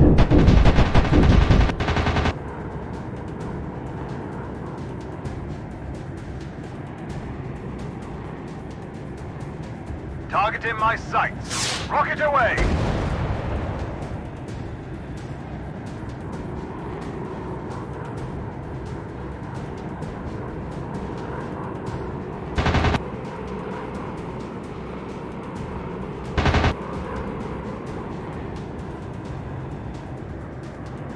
I'm focusing on this one. Target up in flames. Target acquired. Truck destroyed. I'm under fire! Mission objective achieved.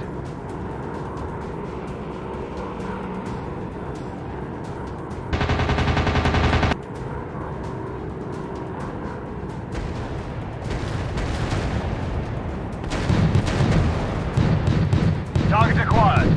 I got that flak destroyed.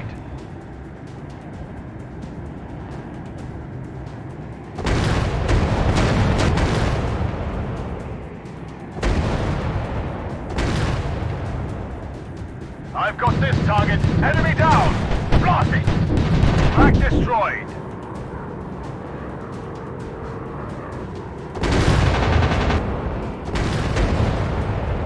That's a confirmed kill on enemy fighter. Target in my sight.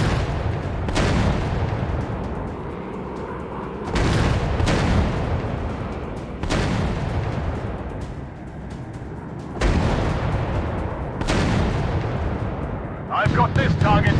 Yes! Target down! I'm hit!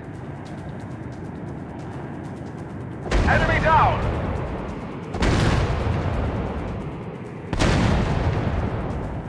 Awaiting orders.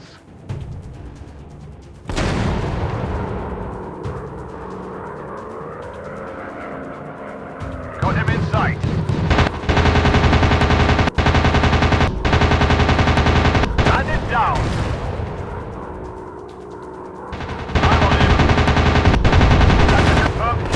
Fighter! I have him! Fighter destroyed!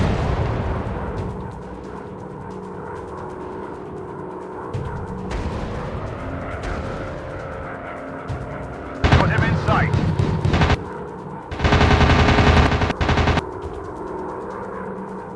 Got him in sight! Enemy down!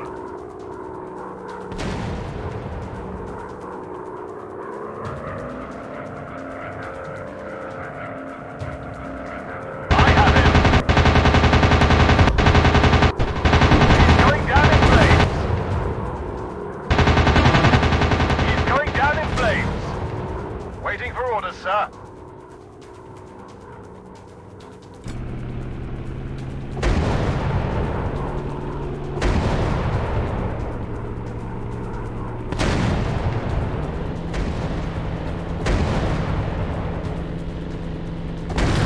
Fighter destroyed.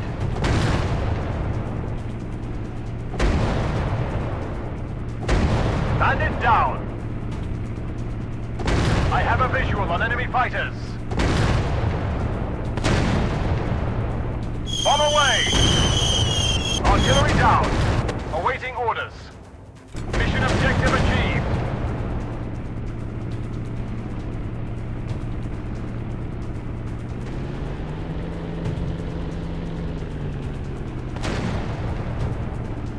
They got me!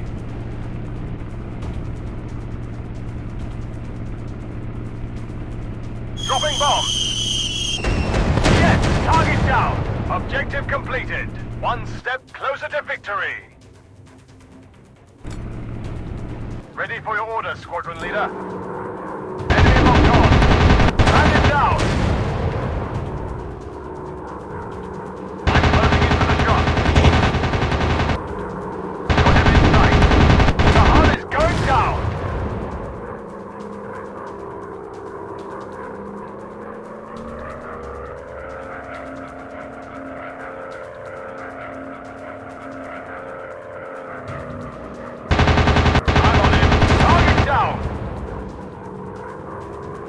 I have a visual on enemy fighters.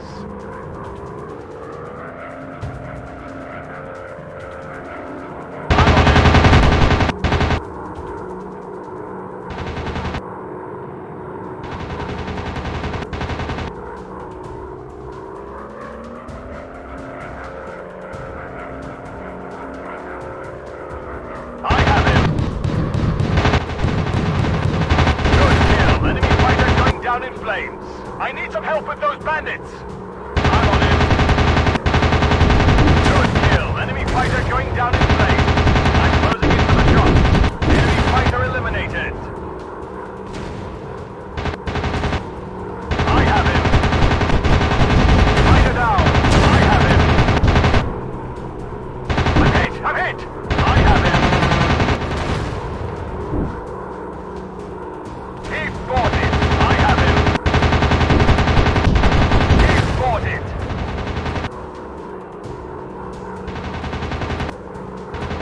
I have him. Good kill. Enemy fighter going down in flames. I'm closing in for the shot. I'm closing in for the shot.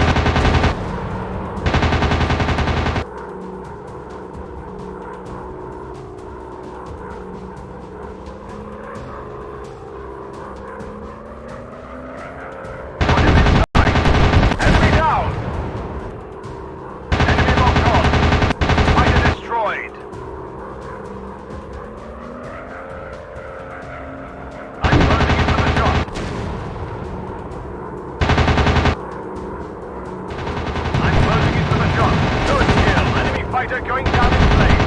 I have him. Good kill. Enemy fighter going down in flames. I'm closing in for the shot. Bandit down. Get off me!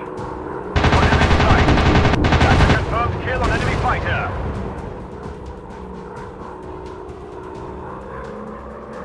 I'm on him.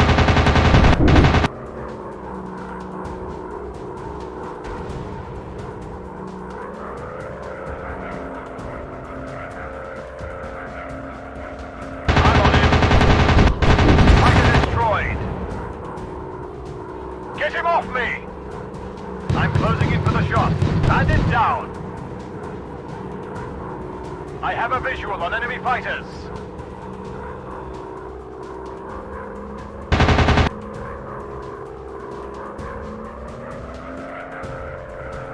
Put him in sight. Bandit eliminated. I'm on him. Fighter destroyed.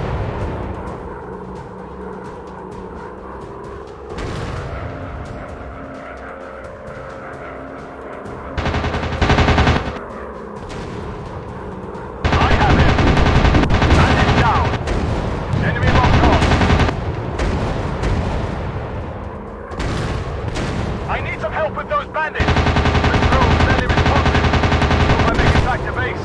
Incoming bandits, hostile fighters. That's a confirmed kill on enemy fighter. I have him. Bandit down.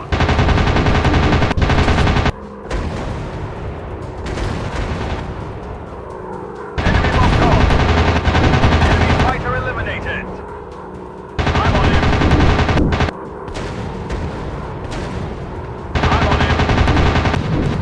Bandit down!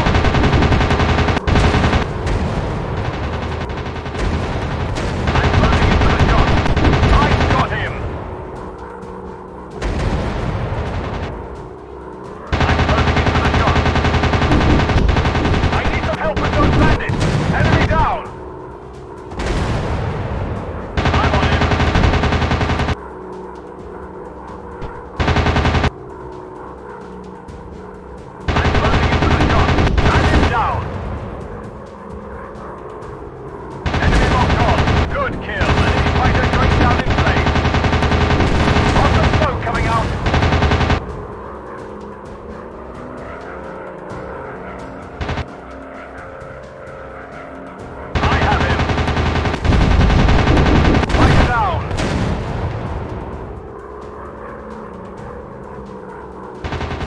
Get him off me!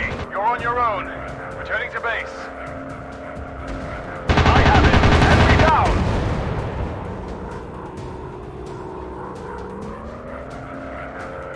Enemy locked on.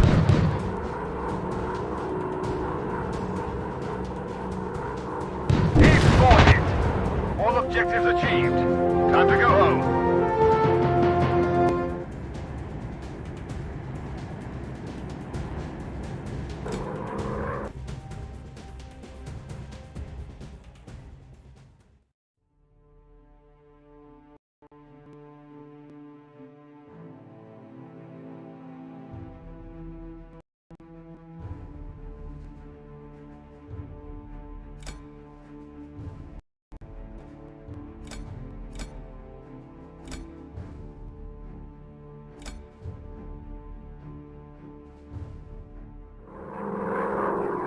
Waiting for orders, sir.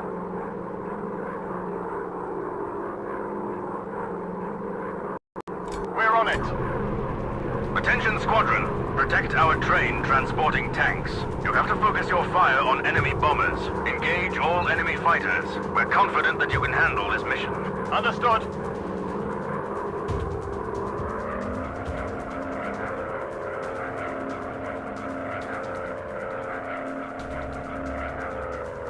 I'm closing into the shot.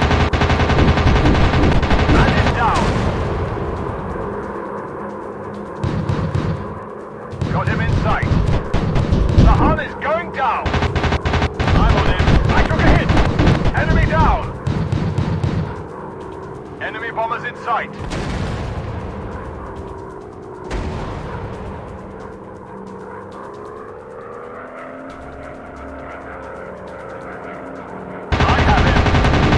Down.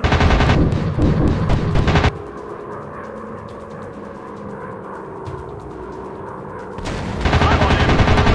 He's spotted. I'm on him. That's a confirmed kill on enemy fighter. I have him. Fighter destroyed. Flight leader, I'm taking fire. Requesting assistance. Got him in sight. Target down. I'm on him. Good kill. Bomber out of action. Enemy bombers in sight. I'm on him. He's going down in flames. That is eliminated. Enemy fighters approaching. Watch your six.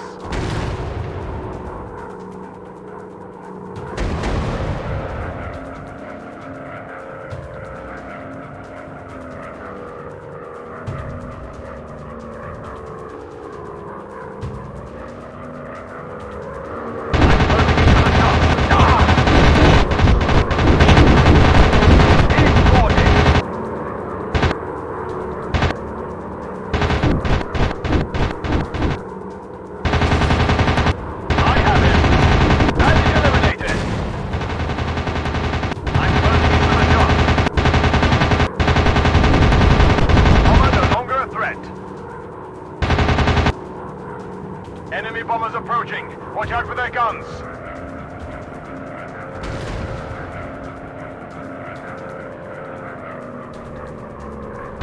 I have him. He's onto me. He's going down in flames. I have him. Bandit down. Got him in sight.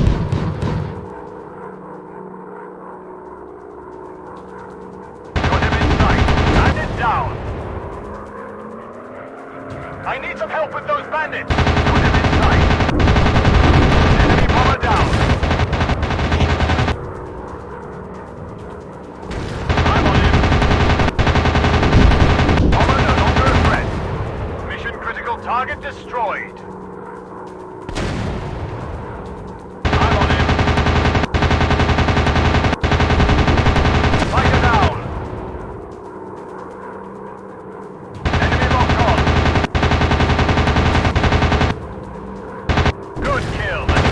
Going down in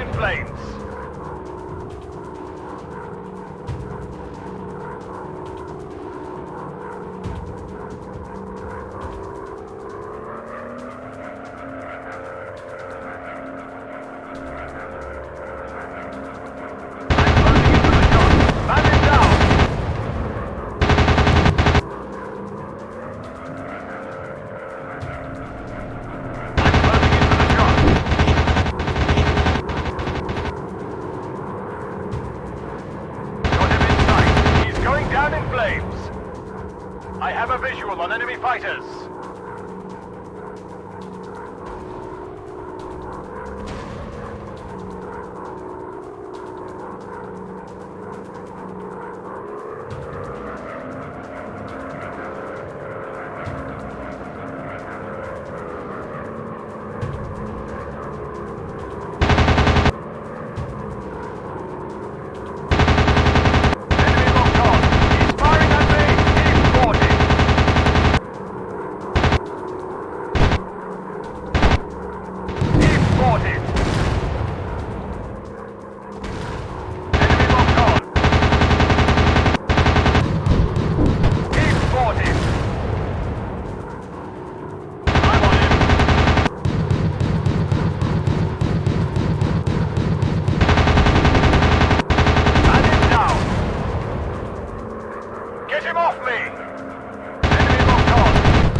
Going down in flames. Mission flight leader to command. Target is safe.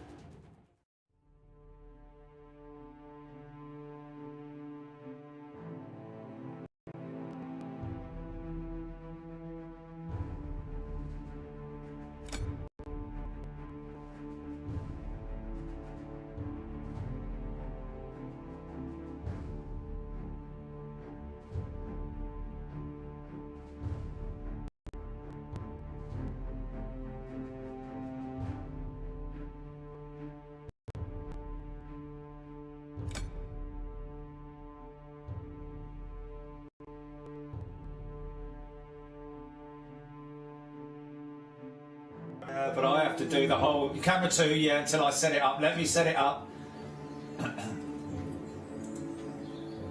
Okay. So,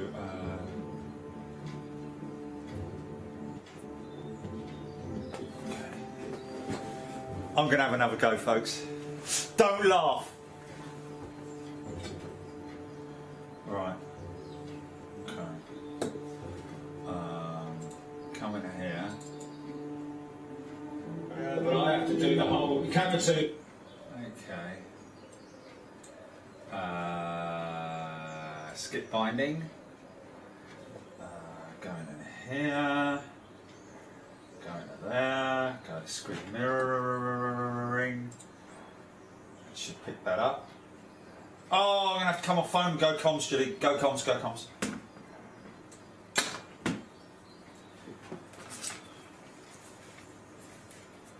Say it, baby.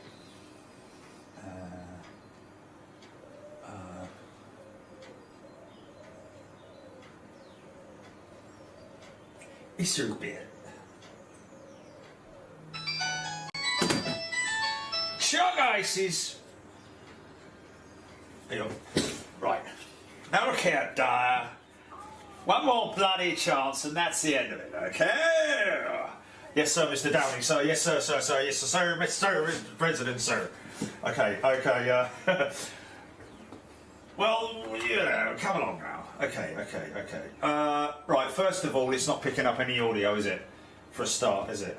It's not picking up any audio, is it? Oh, here it is now. Okay, here we go. You got audio and you got everything, Jilly.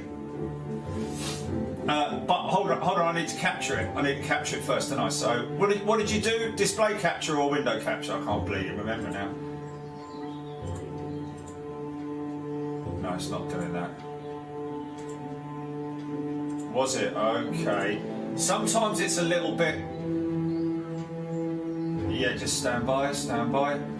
Window capture. Okay, There it is, there it is, there it is. And you should have... Right, okay, are we ready? You've got it, yeah? Everybody okay to see that? Jilly? Everybody seeing it?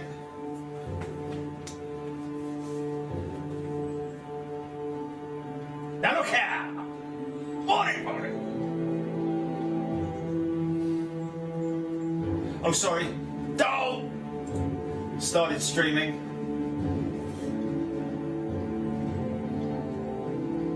Has that come through?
Okay, go on then. Go on then.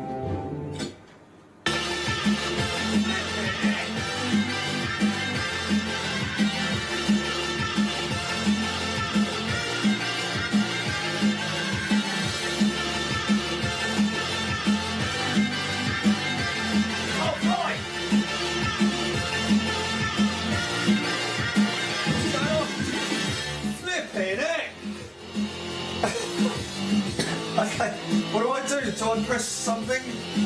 What do I do? Do I have to come out of it? Oh, flipping heck. Okay. And now fly, and now fly. Okay. Stay in base, press to change.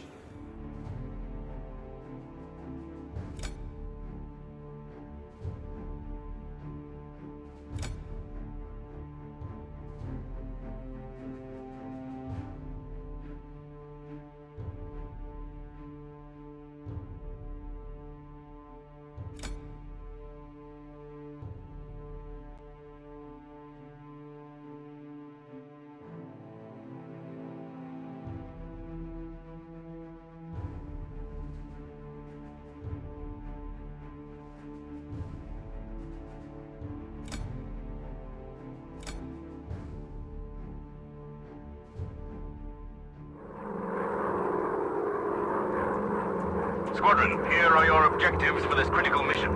Destroy anti-aircraft artillery. Destroy all enemy fighters. Boys, time is our enemy as well. You have to be efficient. Understood. Standing by for orders.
Ready for your orders, Squadron Leader.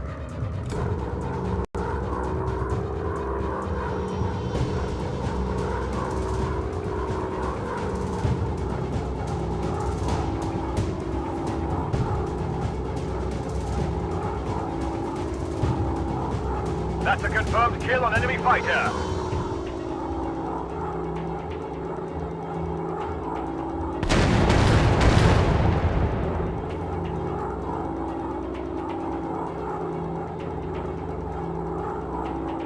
Target acquired.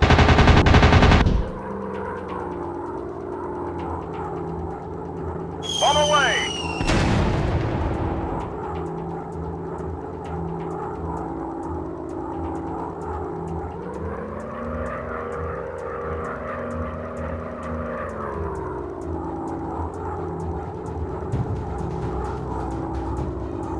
Ready for your orders, squadron leader.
Standing by for orders.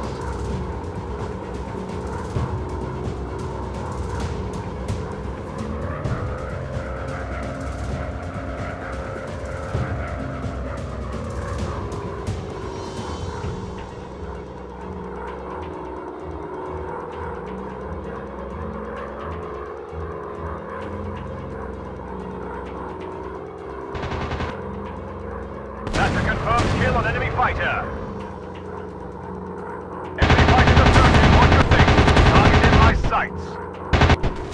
Target in my sights.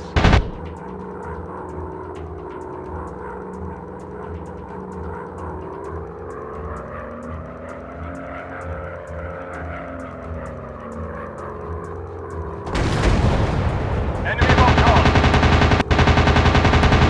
Enemy down.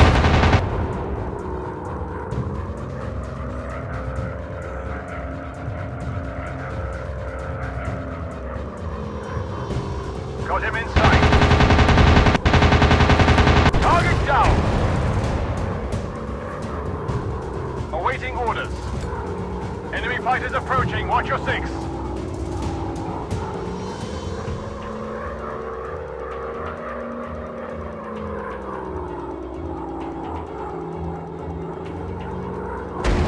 Target acquired.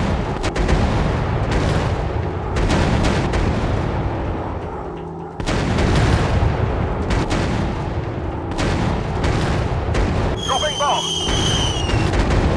Target destroyed.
Gun is burning. Objective completed. One step closer to victory. Ready for your orders, squadron leader.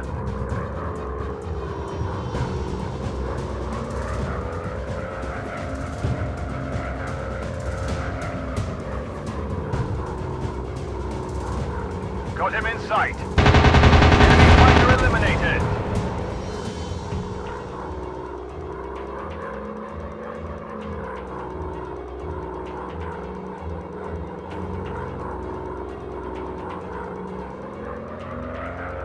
I have him.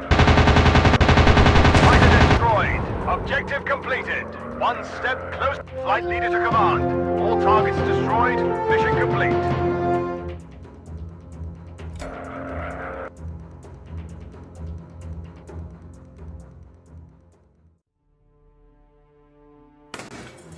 I'm getting good, aren't I? I'm getting good. We're getting there, folks. We are getting there. Right, okay, so very happy with that. I can close that down now. Stop streaming. Okay, we're all good. We're all good. Okay. Right, well, there we go. I think we're nearly done. I just want to do this quickly. I know we did talk about this the other day, about the... I'm going to start streaming again, Jelly. Just going to bring this one up. Stand by. Going to bring that up on full screen, because I think that's already there. No, it's not. Remove that one. And we're going to window capture. And that's it.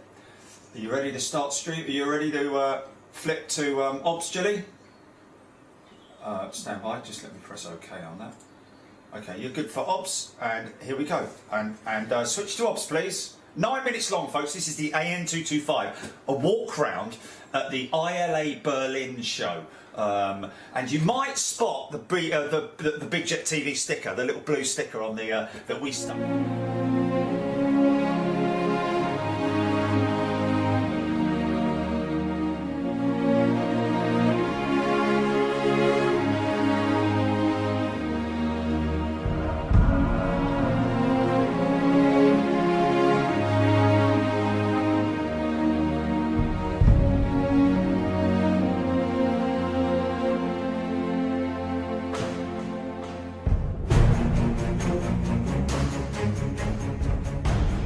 So we are going to make our way over to the Maria, the An-225, where we have got exclusive access. Cruising altitude 12,000 metres. Servicing range with a 200-ton payload is 4,500 kilometres. Airfield length needs to be 3,000 metres minimum. Engines are the D18T turbofan. 23.4 tons of thrust. Okay, we've got 2 minutes. We're confirmed on board the aircraft. So here we go. Now this should be interesting. We're going to try our best, obviously. Wow. Good morning. Good morning. Wow. Well. Isn't this an impressive... Yeah. Hi. Good morning, sir. How are you? I'm Jerry. Thank you very much indeed for having us aboard this. My name is Eugene. I'm the flight manager of this one. It was first built and put on service 30 years ago. So hopefully it will serve another 30 years. It's a long process to put it down because that's a unique aircraft. And it involves unique techniques to prepare the cargo, to prepare the routes, the airports, everything settled. So one process may take from few weeks till few months. So that's why we don't have many rapid contracts, many rapid flights, because each flight is unique and it has to be done properly. It has to be, we have to take some time.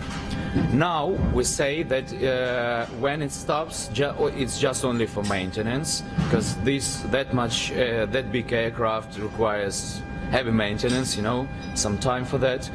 But it is in service. It's now available, and hopefully it will be available for many years as well. Fantastic. So when it's not flying, it has to be regularly maintained. Sure. And started as well, and the engines need to be run up just to make sure everything is still... like any aircraft. So when the show finishes, she's going back straight into service? Yes. Tomorrow, about 1 o'clock afternoon, local time, we are flying back to Leipzig. When we stay for another about week or so, and we have another flight, one of 4 in total, from Leipzig to Dammam to Saudi Arabia, and yeah, so that's it. So a heavy, very heavy payload going on board the aircraft? Yes, it's about 180 tons. In total. Sometimes it differs, a bit. But yeah, it's too heavy payload for another type of aircraft. That's why we're doing it. Antonov An-225 can carry up to 120 tons. This one can carry up to 250 tons. She has a very hefty payload for fuel as well. Sure. So the maximum takeoff weight is about 600 tons. Yeah. So of course, as everywhere, the more payload it takes, the less fuel it takes, and then the shorter sectors are. This one, unless of the 124s, it can be loaded only from the front. I see. Okay. As you have seen, the nose opens, the ram is spread out, and we can load the cargo. We have a ram system here on board. By the way, for the cargo that is coming from Leipzig, the ram system is a system of a kind of rails, that are built inside the aircraft and a part of it outside. So when the aircraft kneels down, we built it in a row like rails, so that the cranes can come outside the aircraft, aside, put the cargo on top of the outside system, and then we pull it in slowly inside. So unlike a conventional cargo aircraft where they will have rollers and tie-down positions, you build the rail system every time for every cargo. Specifically for that cargo. Because when we have not that specific cargo, for example vehicles or military equipment or containers, we don't need this to be here. So that's why every time we built it and then rebuilt it. We had a Guinness World Record transportation, single piece transformer, 187 tons single piece weight. That for that one we had as well to design, and from us to design and from manufacturer to build a special spreading frame, because it was too heavy to put it as a single piece just on top, just on the floor, not to break the floor. Yes. So that's why a special spreading frame was designed, which had increased the weight, plus this ram system. So we had more than 200 tons in total. So getting close to the maximum takeoff weight. Yes, exactly. Very, very impressive. Yes. So you have obviously spares on board the aircraft as well? Yes, because flying all over the world, and sometimes flying from contract to contract, from one load to another, we have to be ready to maintain the aircraft on board in any airport. So that's why we have so many technicians and spares on board to fix everything and to have maintenance quickly, not going to base, to be ready and to be on time in every spot, to be on the route.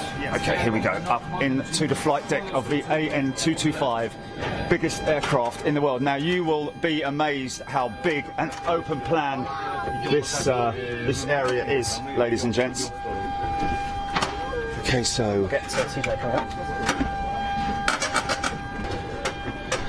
wow, that is impressive. Hi there. This is the sort of standard blue cockpit that we're used to seeing with the Antonov aircraft. So completely analog. I'd say 99% analog display on here. Not a glass cockpit, but very, very reliable in terms of its analogs. It's romantic, like we say, Romantic, absolutely. It is old school. Yes, we have here chief pilot, co-pilot, navigator, radio operator, and 2 flight engineers. I can imagine you would need 2 flight engineers. A minimum of 6. Now we have, for example, extended crew, of 8 for long flights, for difficult flights, you know, to stay on board all the time, so they are shifting from time to time, and you know, to be on time. We have all modern systems which are about the avionics and everything else, but yeah, like you said, and it's obvious, we have many mechanic parts, you know. Yes. And that is the advantage of this one as well, because if for any reasons we can maintain it on board as well, you know. Yes, yes. Really have enjoyed this, and we must say thank you on behalf of all of our viewers around the world. We have people watching live from Australia, South Africa, and we really enjoyed it. Thank you very much indeed. Welcome anytime. Thank you so much.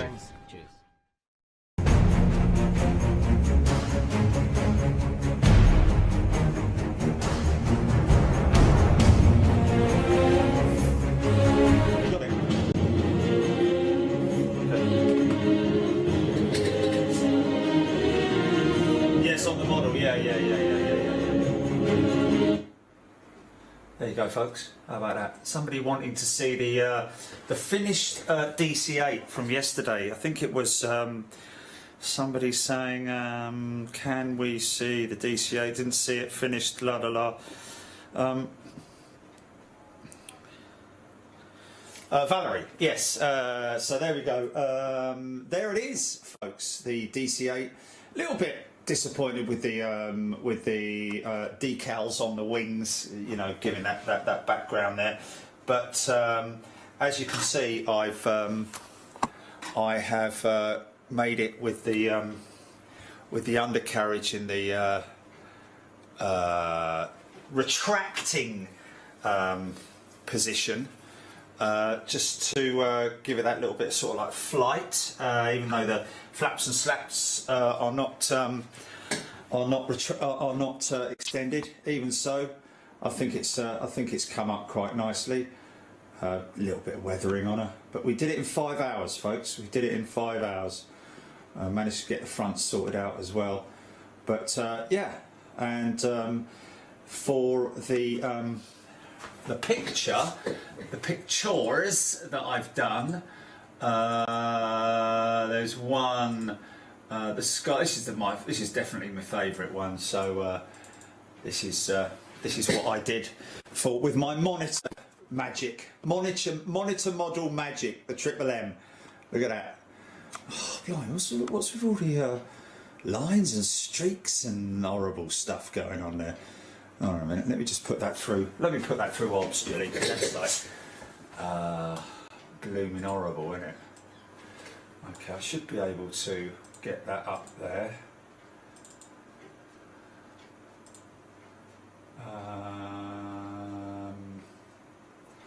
Wow.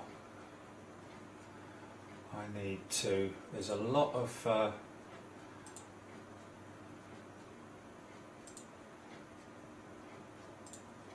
there it is. Okay.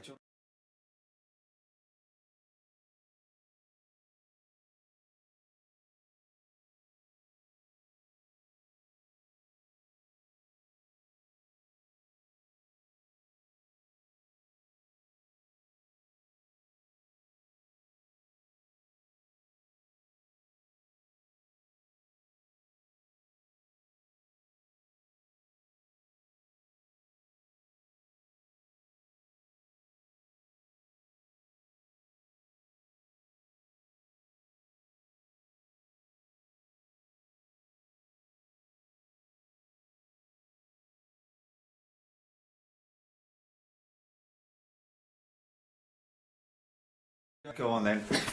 Oh, I don't know. Is it worth it? Oh, hold on a minute.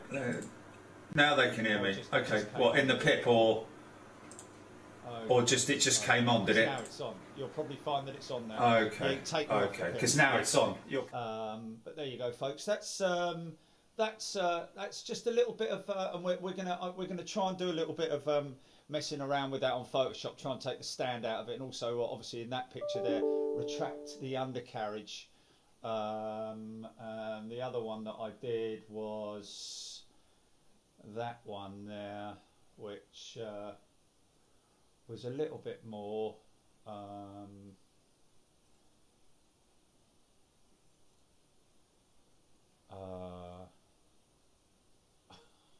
Sometimes this thing's a little bit funny. It's a little bit funny.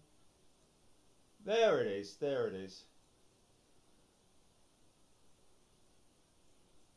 There you go. Just taken off from wherever that is. Big plumes of black smoke pumping out the back of it. Cool. Okay, I think we're done. Okay, camera 2. Cool. Okay, I think we're done. Okay, camera 2, please, GP. Yeah, happy with the way that came out, folks. Pretty happy with the way that came out. Especially as I made it in the space of 5 hours. So yeah, that was a bit of a challenge. Challenge accepted and challenge completed. We've been doing a lot of challenges recently, haven't we? Right, okay, folks. Back tomorrow, same sort of time. Look forward to seeing you. Just bear in mind that even though we've mentioned, like I said this morning, we did mention that, you know, lockdown is not over next Monday. We are just looking to get out there and explore what we can from next Monday onwards. So that means that that doesn't mean that we're going to be out there every day. What it does mean is that we're planning to, during this period of us being able to travel, we're going to start going out there, but members only. It's going to be members only, like I did promise. We will probably do a little bit of free view for you folks out there, the free viewers. Just like I've said all along, just to give something back to our wonderful members out there, our very, very,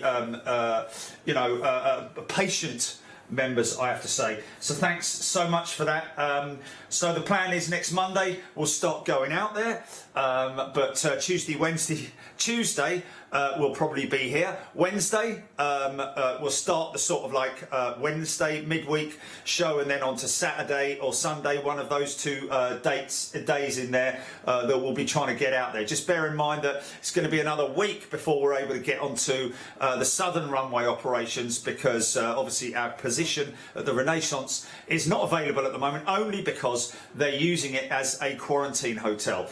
So there's nothing we can do. But listen, folks, thank you so much.